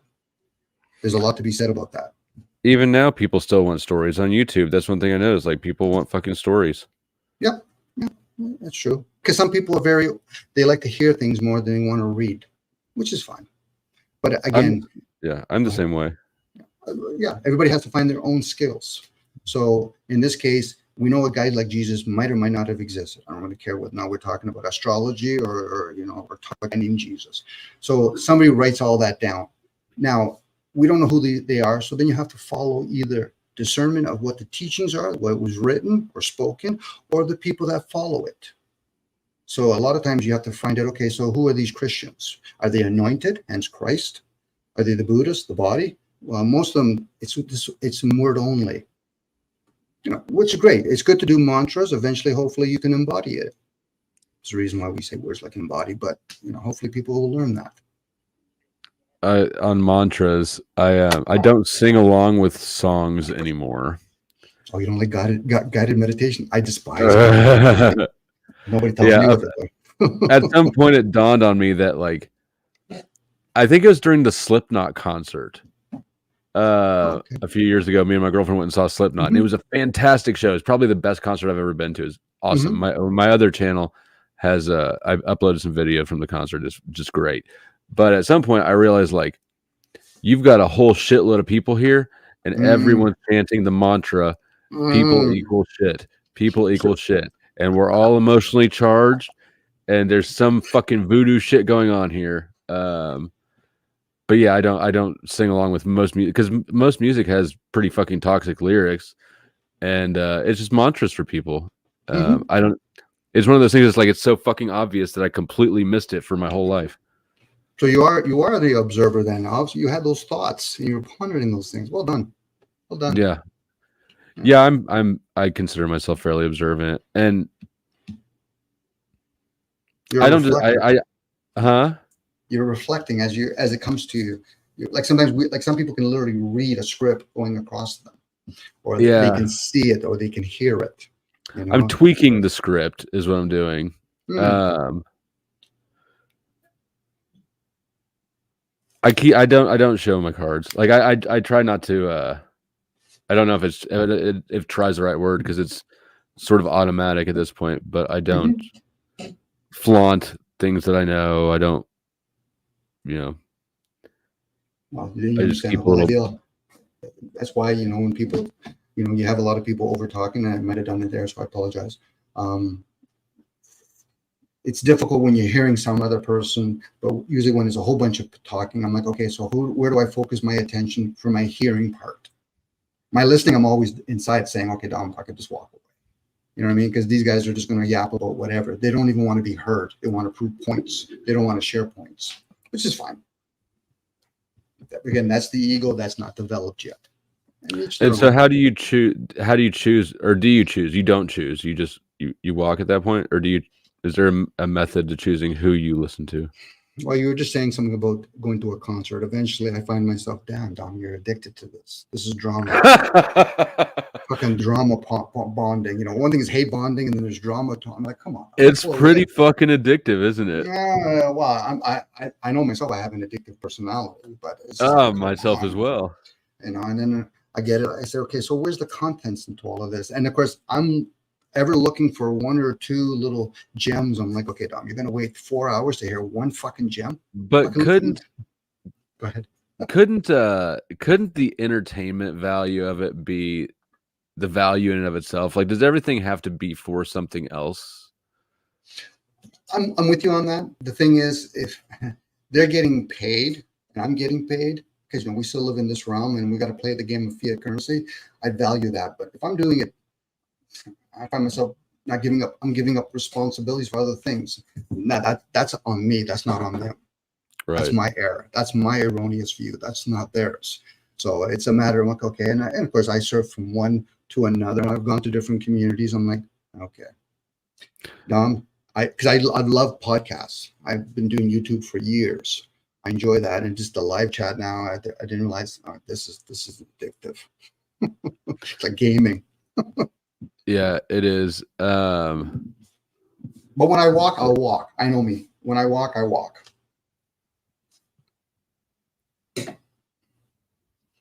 Because you quit it because it loses its interest, or because you've decided I'm done with this habit. Oh no, I'll probably find some other thing to be dependent on Flo at that point. I know my patterns. What communities have you gone through on YouTube? All the ones here, Aboriginal communities. I'm trying to think of some other ones. A lot of them have to do with live chats. I don't want to give names. It brings me no value to tell who they are because. Well, yeah, no, I was talking more about the topics because it seems like you plug into it like I hate the title "Truth Community" for what it is that we met through, because I think that really drama community would be much more accurate. So true. We should have a T-shirt. We should all have T-shirts made up. Yeah, it's a total soap opera. But I think that yeah, I've been through. I started off in the typology community, or like Jungian psychology. That's where I started. I dabbled in the atheist community. That's probably the most disappointing group of dogmatic, stupid, smart people I've ever I don't know. Atheists think that they're so fucking smart, but they're very basic. Yeah, I've always questioned, I've been to atheist groups. I'm like, okay, so why do you only rip into one dogma, religion? Why don't you do state and commerce? And most of them are usually they're wounded. They're wounded. I was a Jew, or I was a Christian. I'm like, okay, so this is a bickering group now. Right. I think which that is most of them actually believe in God, which is why you'd even bother to label yourself. Like, I don't label myself as somebody who doesn't believe in unicorns. Like, it just isn't a factor because I don't believe in it, right? So if you're forming an identity around not believing in something, it's sort of a give. but those are the same people that believe in fiat currency without understanding how it works. So I've just learned to put aside my beliefs. I'd Well, rather they're the know. humanists. Humanists are a lot of them. They're a funny bunch too, actually. Atheists, and from what I've experienced, atheists have a uniform political viewpoint, and it is very in line with the humanist bullet points in that link I dropped at Steve's. Well, again, if you start talking to them a little bit more personal and start telling them, say, so how does state work? A lot of people will give you their beliefs. They don't really know. And if they do know, what's their discernment? So I'm always very wary when I hear beliefs. I believe in this. I'm like, okay, so somebody told you a story. Are you going to go out and find out for yourself? Are you going to know? Especially we live in an age of knowledge now. All this information gives us an opportunity. We can't use omniscient. But even if you do have knowledge, would you apply discernment? I'm not going to do the Socrates, I don't know nothing. Fuck that shit. You should go beyond knowing. I know that we use numbers. How do I discern the difference between the energy from number 9, let alone 8? That's the person that's the seeker. Now, the person that wants to do research, again, search, yeah, go ahead, fill your boots. There's enough books written out there. There's enough podcasts. So a person that's an atheist or a humanist, I said, okay, so do you think you're the body? If they say yes, that conversation's over at that point. They rather just learn about biology at that point. So how does the heart work? How does liquids work? Who goes to sleep? When I tell my buddies all the time, I said, you've never had a teacher. What do you mean? Who taught you how to breathe? Wasn't your teacher? It was something else. But then that, again, I'm repeating myself like a skip record here. That's the seeker at that point. You're seeking, but that's if you are enjoying it. Sometimes you have to be disenchanted to pursue those kind of stuff. I don't call it a rabbit hole because I'm not a rabbit. I'd rather go upwards, not downwards. But I get it. People use cliche. We don't realize how much we parrot things over and over again. You know what I mean? I believe in a God. Well, I understand what you're saying. You're right. I think that I do understand how much we parrot things, but it's about, like you were saying earlier, it's about you can't experience what I experience. All we can do is try to connect the experiences through words. And cliches have a feel that is easily transmitted, I think. Yep. It's like, I'll give you an example. When I chose years ago to be a vegetarian, for example, even though I tried a lot of diets. So people would ask me, only out of politeness, I would say, okay, guys, I just want to know, is there going to be meat there? I just want to know, well, Dom, are you a vegetarian? Yeah. And then they start asking me all kinds of questions. I know they're being clever at that point because I'll ask them, I said, wouldn't it be easier for you to explain the diet that you're on? See, most people think that they go from being smart to being clever. They never usually choose to become wise. How does it serve for you to know that I'm a vegetarian? Are you thinking of becoming a vegetarian? No. And then explain what your diet is. People forget when they lead, they should follow. Follow up on your inquiries. I'm usually just kind to people, Flo, because to me, it's their life. Hopefully they figure it out. If they don't, then they can play the ideal of rebirths. Can you be wise and clever at the same time? Yes, again. Okay. Yeah. If I use my wisdom to take advantage of other people, now I'm being clever.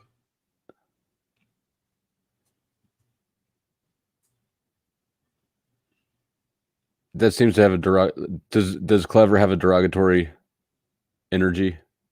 It's limiting oneself. That's all. So wouldn't that be unwise then?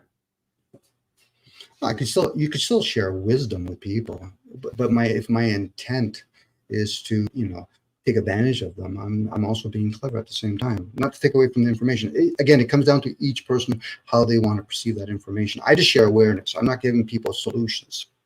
I'm giving them awareness. If people think that there's a problem, then they're coming in looking for a solution. I said, then go to them.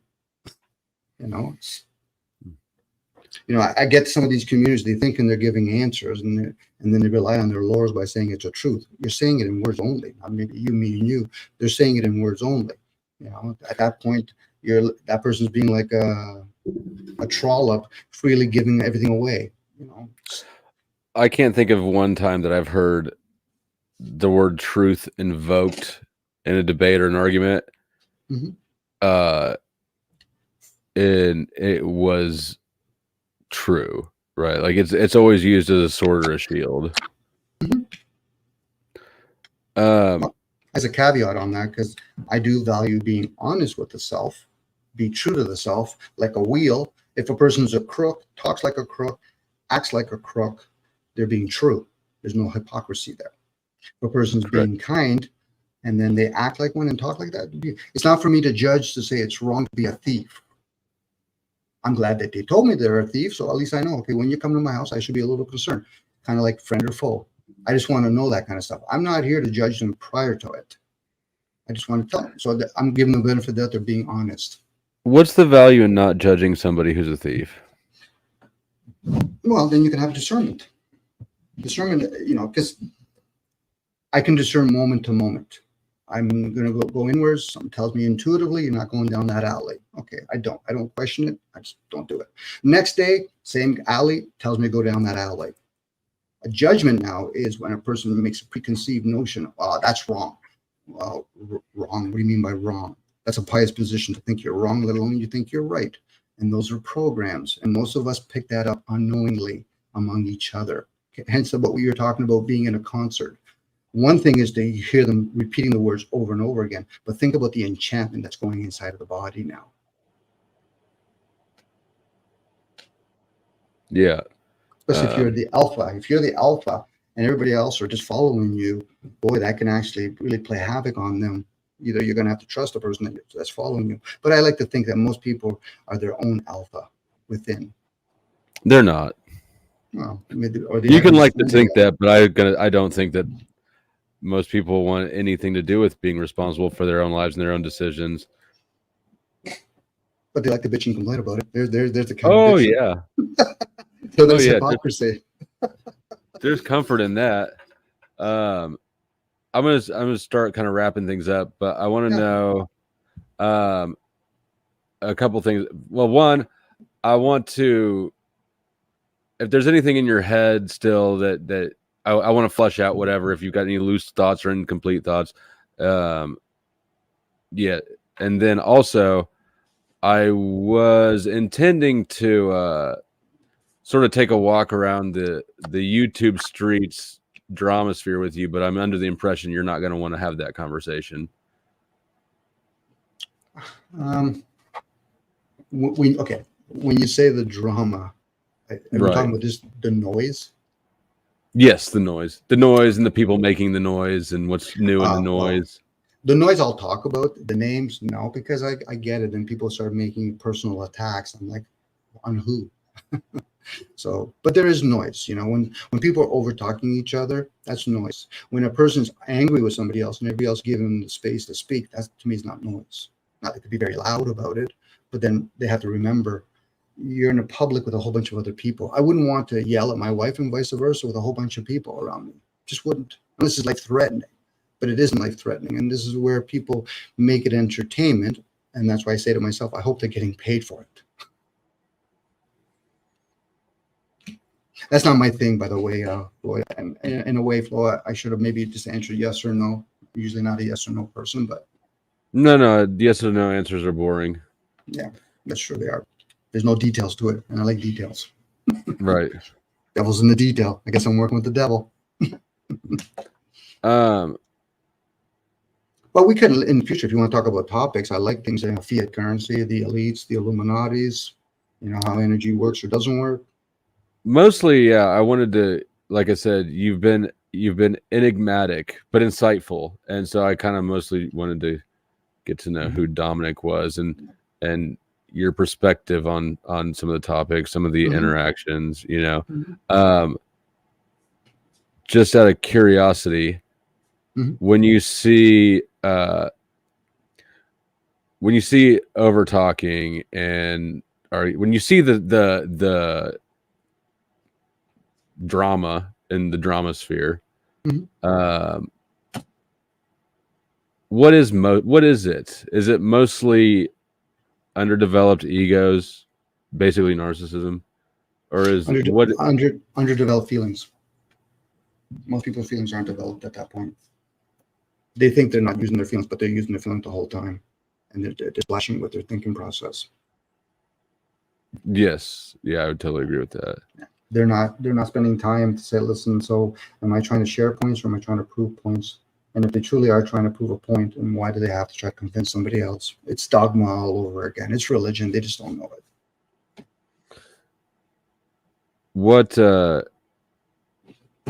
What do you think would help people recognize that?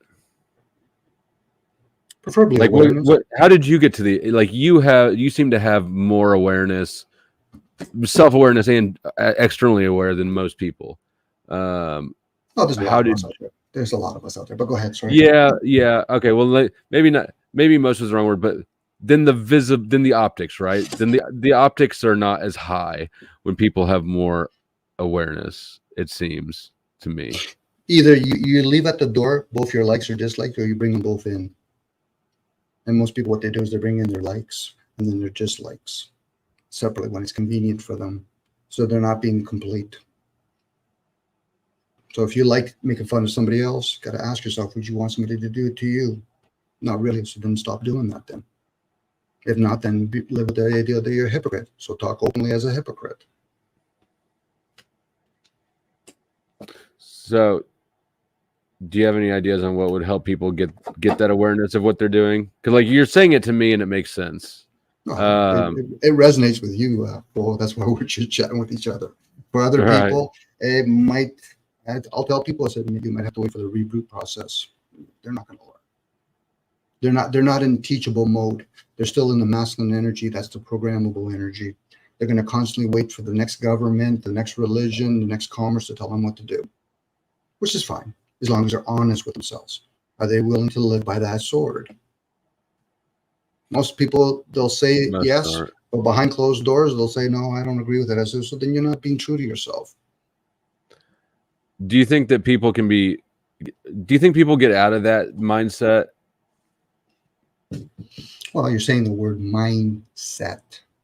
The mind works. So I answered my own question. Well, the mind, it can be said, the mind's here to serve. You know, the analogy I use is AI. AI goes around. It can help somebody do a computer. It can go to a kid's school, help there, help a computer, help me drive a car. The mind works the same way. You just got to tap into it.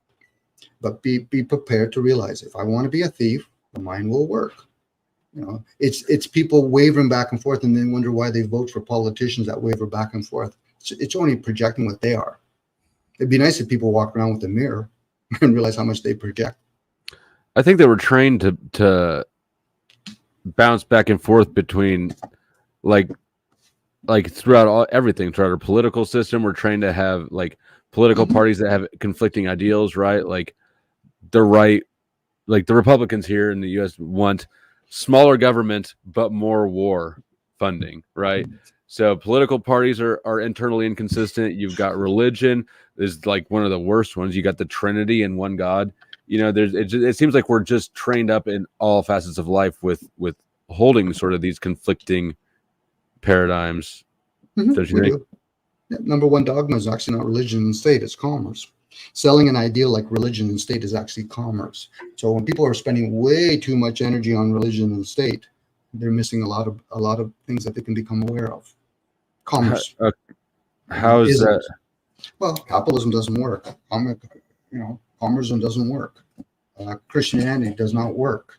And if it does work, it works for oneself. Then why are they preaching to others then? So then what? Because it seems like we have a whole bunch of ideas and none of them work. Well, they don't work. And if they do work, they might work in a moment in time. It might serve you, but it might serve others. You know, but we live in a realm where it's commerce right now.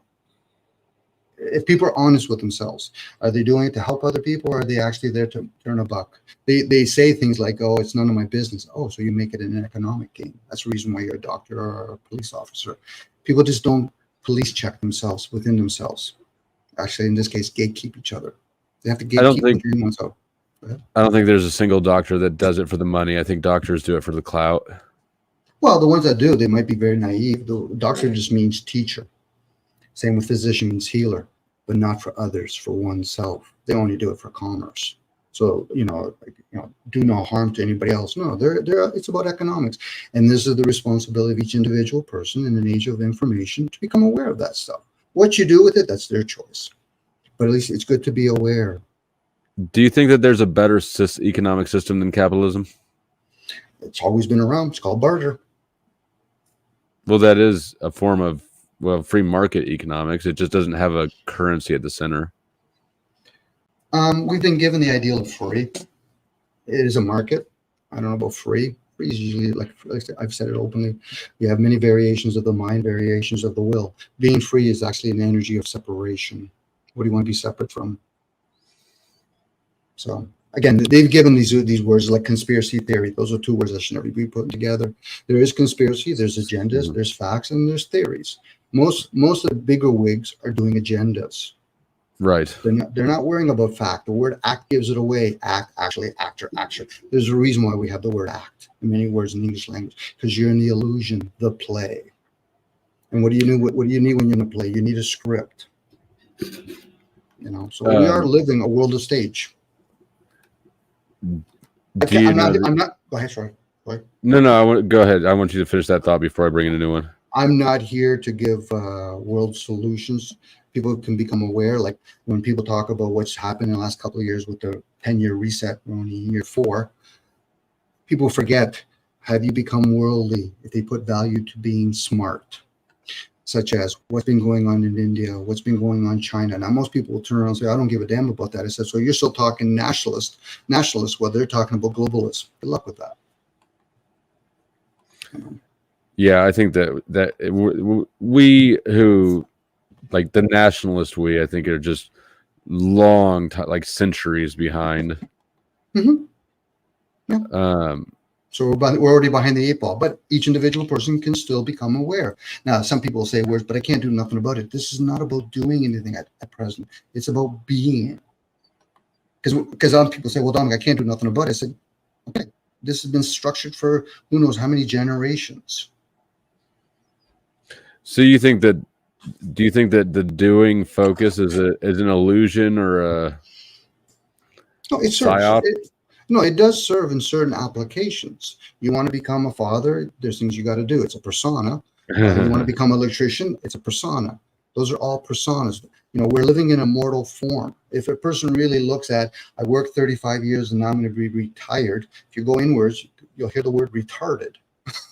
Because you work that long for obtaining fiat currency. If they do the study on how fiat currency came to be, it was never designed for the way it is now. It was designed as an IOU to aid bartering. It's no different talking about business, whether domestic or internationally. The way they do it today and the way it was designed are two different things. I know that information because I studied it. Now, I didn't study with the purpose I'm going to fit it in anywhere. I studied for the sake I wanted to just become aware. Are you aware of the etymology of the word nice? Yes, it's a bad connotation. I think that's my favorite one. This is like such a slap in the face. Yeah. But again, those are just words, and it depends on your intent. If you're doing it naively, that's one thing. If a person's doing it arrogantly and the person has a boundary and doesn't accept it, guess who the gift goes back to? It goes back to the person that was the sender. This is where people have to understand their own boundaries. The person calls me an idiot. I say, I don't accept your gift. Guess who it goes back to? It goes back to the sender.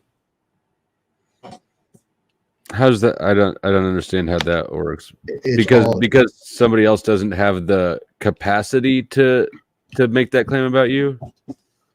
No. People can say whatever they want and they can do whatever they want. But if a person understands their own energy, we're here to be our own boundaries for our own energy. That's why back in the old days, people used to do like a handshake, 18 inches. That's where your auras are, all your different energy planes. So now when most people have forgotten that. They've forgotten how to steward their bodies. I do it in my own way too with my health when it comes to eating and all that kind of stuff. But I still do in other areas. So if a person understands their environment, in this case, their own environment, nobody can really offend them. Now, if a person wants to harm you or threaten you, the biggest gift you can give them is try to avoid that situation, because now you're going to actually do karma for both. People get caught up in the whole ideal of whether it's somebody's a offended some child at a very young age, we don't know what their karma is. Now, question would be, where's the parent in all of that? Why is that child by itself in front of another person? Now, it could be the parent themselves, and we don't know the karma. Now, most people only value being materialistic, and that's fine. And that's why they do many paths, whether it's a left-hand path or right-hand path or a middle path. I went on a tangent there. No, you're good. I like that tangent, because what you just said about getting offended or threats with words. right, people are getting raped and mugged, and we're being offended by words, even though there's energies to words. I won't deny that. Right. Because it was just like, it patted me on the back, right? Because I don't get offended really by other people's words. I'm actually pretty hard to offend, and I also avoid actual physical conflict now, because ever since I became a dad, I miss fighting. Actually, it was a lot of fun. It was like a high stakes sport. Did you get paid for it? No, it was pure recreation. Practice then. Right. But when my daughter was born, I made some rules for myself. I said I quit fighting. I have the right to risk my life, but I don't have the right to risk her dad's life. Mm-hmm. And so I made some rules for myself that I would avoid violence any chance I could get. But if I couldn't avoid it, then I would end it as efficiently as possible. And I don't remember where I was about to land that. I had a reason for saying that. But anyways, I like that tangent. But at the same time, too, we got to be compassionate, or at least considerate to other people that are police officers and firemen, because they're always doing that. You know what I mean? Doing what? They become a parent, but they're going to put themselves still in harm's way, or a military person. And I do have some compassion for that role. I couldn't do it. I wouldn't be able to handle one shift of dealing with everybody at their fucking worst all the time. True. But true. I at the same time, I don't have any. They chose the job, and I don't see any incentive for choosing that job except for you want to flex power on people, because it doesn't pay well. You're not loved. You're not respected. You don't even get to choose. You don't even get to abide by your own morals. You enforce somebody else's morals. I think it's an immoral career choice. So I think, I know that you're probably thinking like, well, that's a judgment or whatever, but it is what it is. I don't think that they're doing a good thing. Well, there's people that are going to abuse it. I won't deny that. They will abuse it. I don't think there's any reason to do it though. Like, why would it's not for the money. No, it is for the money. I mean, you have to go into it knowing that you're going to be a crooked cop. A what? A crooked cop? A crooked cop. Yeah. They don't get paid that much. Not down here. They don't. 45,000, 50,000 a year. Again, it all depends on how each individual values the currency. Like, again, we can't read into everybody's mind. You know what I mean? Somebody that's a police officer, I'm just using it as an example, because I could use a whole bunch of other people's example, like different professions. You're making, like you said, that amount. While working at Starbucks or Walmart, you're not going to make that kind of money. Especially if you find out that, they feed your ego. Oh, you're good to be a police officer or a surgeon. Like, if people really understood how many organ parts go missing every year. You know what I mean? But hey, it's about money. So now, are we to say, and a lot of people would, that it's the amount that would change your mind? No, it's most people are in already survival mode. And most people do have this self-absorbed, wow, it's better than me, or vice versa. So whether it's a police officer, that's their job. Now, is it their job to be ignorant? No. So they're doing it naively. So once they become aware, that's the challenge. Go ahead, sorry. I was going to say, like, they have to be naive or intentionally ignorant, or a lot of them just absolutely are aware of what they're doing and are fine with it.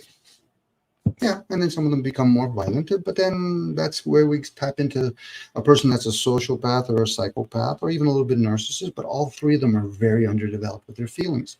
My question has always been, what about the people that are with them? How messed up are they with their feelings? Not to take away the fact that some people have a very privileged life. I've had somewhat of a privileged, comfortable life. Other people have had a very disadvantaged. But everybody can still come to that same fork in the road and make decisions that betters their choices. But that takes conscious effort on their part. It's like any kind of gain is resistance. When people are actually, feeding each other all their resistance and all their different trauma bonds, are they really helping each other or enabling each other? Sometimes not, they're enabling each other. Now, could we actually do like Islamic law, for example? You get a lot of Muslims, their absence of being Islamic, where economically it doesn't serve the system if you make a one-time offender lose their tongue for drinking and driving. But that would actually discourage a lot of people from doing it, wouldn't it? Yeah, but we don't actually want to get rid of problems, because having problems is that's where the business comes from. Now you understand economics. That's economics. Three or four-time offenders. So now here's a police officer knowing that man is being abusive to his wife or being abusive to the community. What do? Do we go old school? Get a gun? Now we're introducing a gun. Now you're professional in the defense and attack game. And this is where people don't realize that we live in an age now where, I don't care if you're American, Canadian, we're ignorant of the fact that other parts, not most people, a lot of people, the masses, that other parts of the world, how they're living. It's like when people talk about anarchy. How does without rulers look like with the masses ruling it or doing it? Fuck, it would be chaos to no end. It would. I until recently considered myself an anarchist, but I am now starting to think that having no rulers is an unnatural state for humanity. Mm-hmm. Well, let's go with that nature. I love it when people play about nature, wild and untamed. How would that look, nature, if we didn't have laws? We didn't have the boundaries over the waters and over the sea?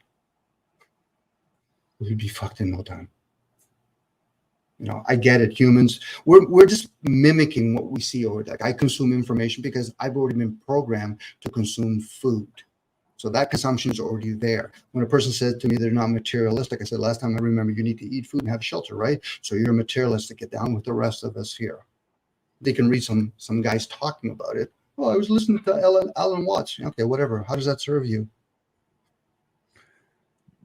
Even engaging in non-materialistic pursuits is a luxury. It assumes that you've got your materialistic needs already met. No, I struggle. On a regular basis. I'm not one of these. Well, you do it recreationally because you're a bit of a sadist or a masochist. Yes, I am. But very well put, by the way. But nobody who's actually fucking starving involuntarily gives 2 squirts of piss about astrology or the chrism oil or any of the these esoteric things. And I tell people that morality is a luxury, and that's one of those things that instantly gets everybody to puff up. Well, anytime morality gets talked about, that's more intellectual conversations. You're doing morality or you're just talking about it. And I don't mind talking about things. But people need to, I think people need to understand it intellectually to be able to do it. Yeah, then you can actually be the example for your children. That's what, the schooling system doesn't do that. Schooling system is there just brainwash us even more, become better, commerce workers. Educate, if a person, maybe the person that actually is that homeless person learns about philosophy or esoteric and all that, they're going to be the unicorn when it comes to the masses, but they'll appreciate it more than the rest of us will. It's not always about having all your comforts met before you can actually pursue these things. There's people out there that understand the healing modalities way better than any kind of surgeon will ever learn. Yeah, I've met a lot of the most, I don't know what word to use, enlightened or aware or conscious people that I've met are in some of the most gutteriest walks of life. It's kind of interesting. It's good. I'm a lot up here when it comes to conversation. So that's why I overeat or whatever, because I'm trying to ground myself still, because I'm not balanced per se. Me, I'm not. I'm never going to profess people. When I'll tell people I understand health to no end, it doesn't mean I practice it, but I do understand it. There's the difference. You don't necessarily have to do things. It benefits the person that also applies that information. All the power to them. Because if that was the case, then we wouldn't need books then. We'd be too busy just doing things. I'll just intuitively pick it up and I'll do it. But a lot of us like to be entertained. There's the TV, the books, the radio. But the thing is, I always tell my friends, where's the discernment and all of that when you're watching TV? Are you hearing when a politician's saying things like, we're here to represent the people? So they're not talking about you. You know, they're passing the budget. So what do they do with all the money that they collect? Oh, well, what they always did, they give it to the generational wealth family. Oh, so we're in debt constantly. Imagine explaining that to your daughter. Honey, this is what we're going to do. You're going to get a Visa card. You're going to spend $1,000. You're going to have a minimum of $10. You're not even going to pay that $10, and they're going to reward you by giving you $2,000 next month. That's how the system is run. Yeah. I was just going to agree with you. Like I said, I worked in banking for 10 years, and I've got my degree is in economics, and the whole monetary system is such a fucking scam. I wish we had a piece of it, eh? We'd have to do it consciously. It's amazing. Like I still feel like, to this day, I still feel like I'm trying to wrap my head around the magnitude of the fraud that is the central bank system. Sad, Floyd. When I talked to my buddies, I said, we're getting screwed, but for them on that side, it's business as usual. Whether it's any kind of currency, if people, you probably understand arbitrage, how they play with currency on a regular base. Within 30 seconds, they can make millions, what I'm talking about, hundreds of millions of dollars. You know, in America, when they valued America in 2005, people forget this part, at 9 cents to the dollar. Oh, so America crashed already. Their currency did, even though they're not attached to America. So that's why they did the bailout. If they factor pensioners in America, you're $300 trillion in the hole. How do you get out of that? You have to have an economic war. And what have they been doing for the last 10 or 15 years? They've been using the ruble, the Russian ruble and the yen to finance America because they were devaluing their currency. And now that's why they put it on the gold reserve. Why would you put the gold reserve on currency that's devalued? That's the best time to do it. And, yeah. No, but those reserves, so a few years ago, I thought that I had spent all my retirement stuff on lawyers, in 2017, 18. But about a couple of years ago, I got a letter in the mail, realized that I still had a 401k. And so I spent 2020 cashing that out and buying physical metal, which it's a placebo activity in and of itself, though, because it's valued at dollars, right? Metal's valued at dollars. The metal markets are manipulated just like currencies are. Yep. It's sort of it's a placebo activity, but whatever. At least it is a thing that you have that will always have value. Always has had value. It's awareness. Again, you're damned if you do one way, damned if you do it in another way. And as long as you have a craft, I'm not saying my electrical craft is going to be of use when people sit down, I can't pay you. Here's some sausages. Oh, I'm a vegetarian. Here's some salad. Oh, okay. Are you still a vegetarian? I'm more of a pescatarian at present. But I've done all those other things, I did a little bit of breatharian for a while, but it's not a diet. Fruitarian. I actually enjoy fruitarian. Only thing is I have to add nuts to it a lot when I'm actually. That sounds like it would be a constant stomach ache. If you're AB like me, we can handle certain things a little bit more than other people. This is why when people talk about diets, they have to understand their makeup. So, their blood type plays a role, their culture plays a role, their birth order plays a role. So, and obviously their nationality, which is their culture. How would birth order play a role in your diet? If you're born first, you're going to open the womb first. That plays a role. Your parents, how they raise you, depending on their birth order. So not everybody in the same household really eats the same kind of food. Even though we're forced to eat it. It's like eating 3 times a day kind of ideal. Not everybody's designed to do that. That's why one has to find their own thing, how it works for them. And it's challenging, Imagine women could probably do more than men can, trying to raise a family, cooking foods, and meanwhile they have a different diet than everybody else. It seems to me that women are more, they like carbs more and they can consist off plants more. I found that if I don't eat meat, let's say I wake up on a weekend at noon and eat a fat stack of pancakes, and then it's 5 o'clock and I haven't eaten any meat, I get like brain fog. Oh, your brain. Okay. You drink a lot of coffee? It's kind of like cranky. It's kind of like cranky and not particularly clear thinking, but yeah, I don't know. Like I need meat. It could be like a lot of people. We could be missing something in our diet. It could be something simple, and like anything else. You think about a person that's addicted to something.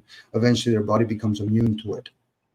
It's usually the brain that eventually has to come on board and say, "Okay, what am I missing?" Because Right. It's usually our drinking coffee and having our sugar when we break our fast. I can relate to that, where it's really just to try to keep us up. So it's just indicating, Dom, you're not sleeping correctly. Yeah. You're fucking around with your REM sleep. Yeah, sugar. That was one of the takeaways from my legal issues was going to jail and realizing I didn't care about cigarettes. I didn't care about any of the drugs that I was addicted to. I wanted fucking sugar, and I wasn't even cut off from sugar. Right, you get sugar in there, just not in the quantities I was used to, and that was quite the eye opener. Going, wow, this stuff's really addictive. Yeah, we do become a dependent. Like I get the addiction part. Usually when we give up a whole bunch of other dependents for one thing, then that's full-fledged addiction of some sort. So my dopamine gets messed around when I do the video kind of stuff here. Yeah, I've noticed that most people seem to be either, well, everybody of course claims that they're ex-addicts, but there's a lot of addictive behavior in the YouTube streets. Yeah, well, I think the video industry, the video game industry, the movie watching, all that, especially we have all these different channels now, it only makes sense we want to be entertained. Entertainment. We all want to be entertained somehow. Is that escapism? Yeah. Oh, very much so. Very much so. Primarily. I'll watch any kind of movie. I don't care if it's Hallmark, it's a scary movie, sport movie, anything to entertain. But I watch it with a little bit of discernment. Sometimes I just lose myself in it. I don't really watch movies anymore. Like I just don't. I still listen to all the same shitty music, but YouTube between, like, I can listen to a podcast and watch an instructional video and do whatever I'm watching the video on all at the same time. Movies aren't stimulating enough. So you're saying, Flo, that you've been disenchanted? There's also that for sure. Yeah, when everything feels like brainwashing, it's like this isn't even fun. I know trans isn't a real thing. You can't change genders. That's a funny one. But I think that plays into the depopulation. Yeah, or just more philosophically about like trying to dissolve the borders of reality entirely, because if there is no reality, then everybody is perfectly plastic in their behavior and control. Yeah, we like that. That's another word too, like reality. I call it just a story, perception. From whose eyes are we looking through? I get it. We use words to describe things, and we have to adhere to it. All right, you got any last thoughts? Things that were bouncing around in the brain? With me, it's usually silence of some sort as I'm talking. I appreciate this, Floyd. No, I truly do. I appreciate that. I got a sense with you, if these are my last words, that when I hear you talk, I enjoy the fact that you use a lot of your neurons to try to explain things. And I know you go inward, so I appreciate that. Same with I'm not going to mention anybody else's name. Just you. Well, come on. Now you've got me curious. As a compliment, you can mention the name in a compliment. Nachikate is another one. I enjoy him. Paul. I enjoy Paul. Not some of the antics, but what he shares, I hear that part. He has two different sides to him. I think we all do. His is just more vocal. That's all. Well, am I too critical of Paul? Only you would know. You would only know that. Like, have you had private conversations with Paul? Oh, a couple. Not very much. Not as much as he likes to present it as. Okay, so if you know he's that way when he's private and he's different when he's public, I get it. You know, if we're getting paid, it's a different story. I'm not getting paid, but I get it. I can respect when somebody said, "Dom, I'm a comedian. Yeah, I'll deal with hecklers. I get paid." Oh, okay. You know. Yeah. All right. Well, this has been an interesting conversation. Thanks, Paul. We'll do it again. When I chop it up, I'll let you have a chance to view it before it goes live if you like. Just to. Yeah, I trust you. Whatever you think is best, go right ahead. To me, whatever I say to you, I don't really have a chance to say it all the time when I'm on the panels. Let alone, even though I like to type, I can't type that quick. Right. Yeah, and that's. I mean, like,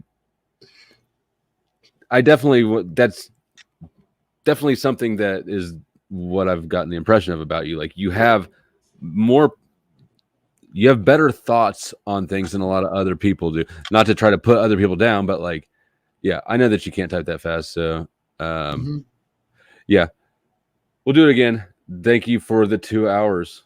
Have a good one. Enjoy the family. Will do. Thanks. Later.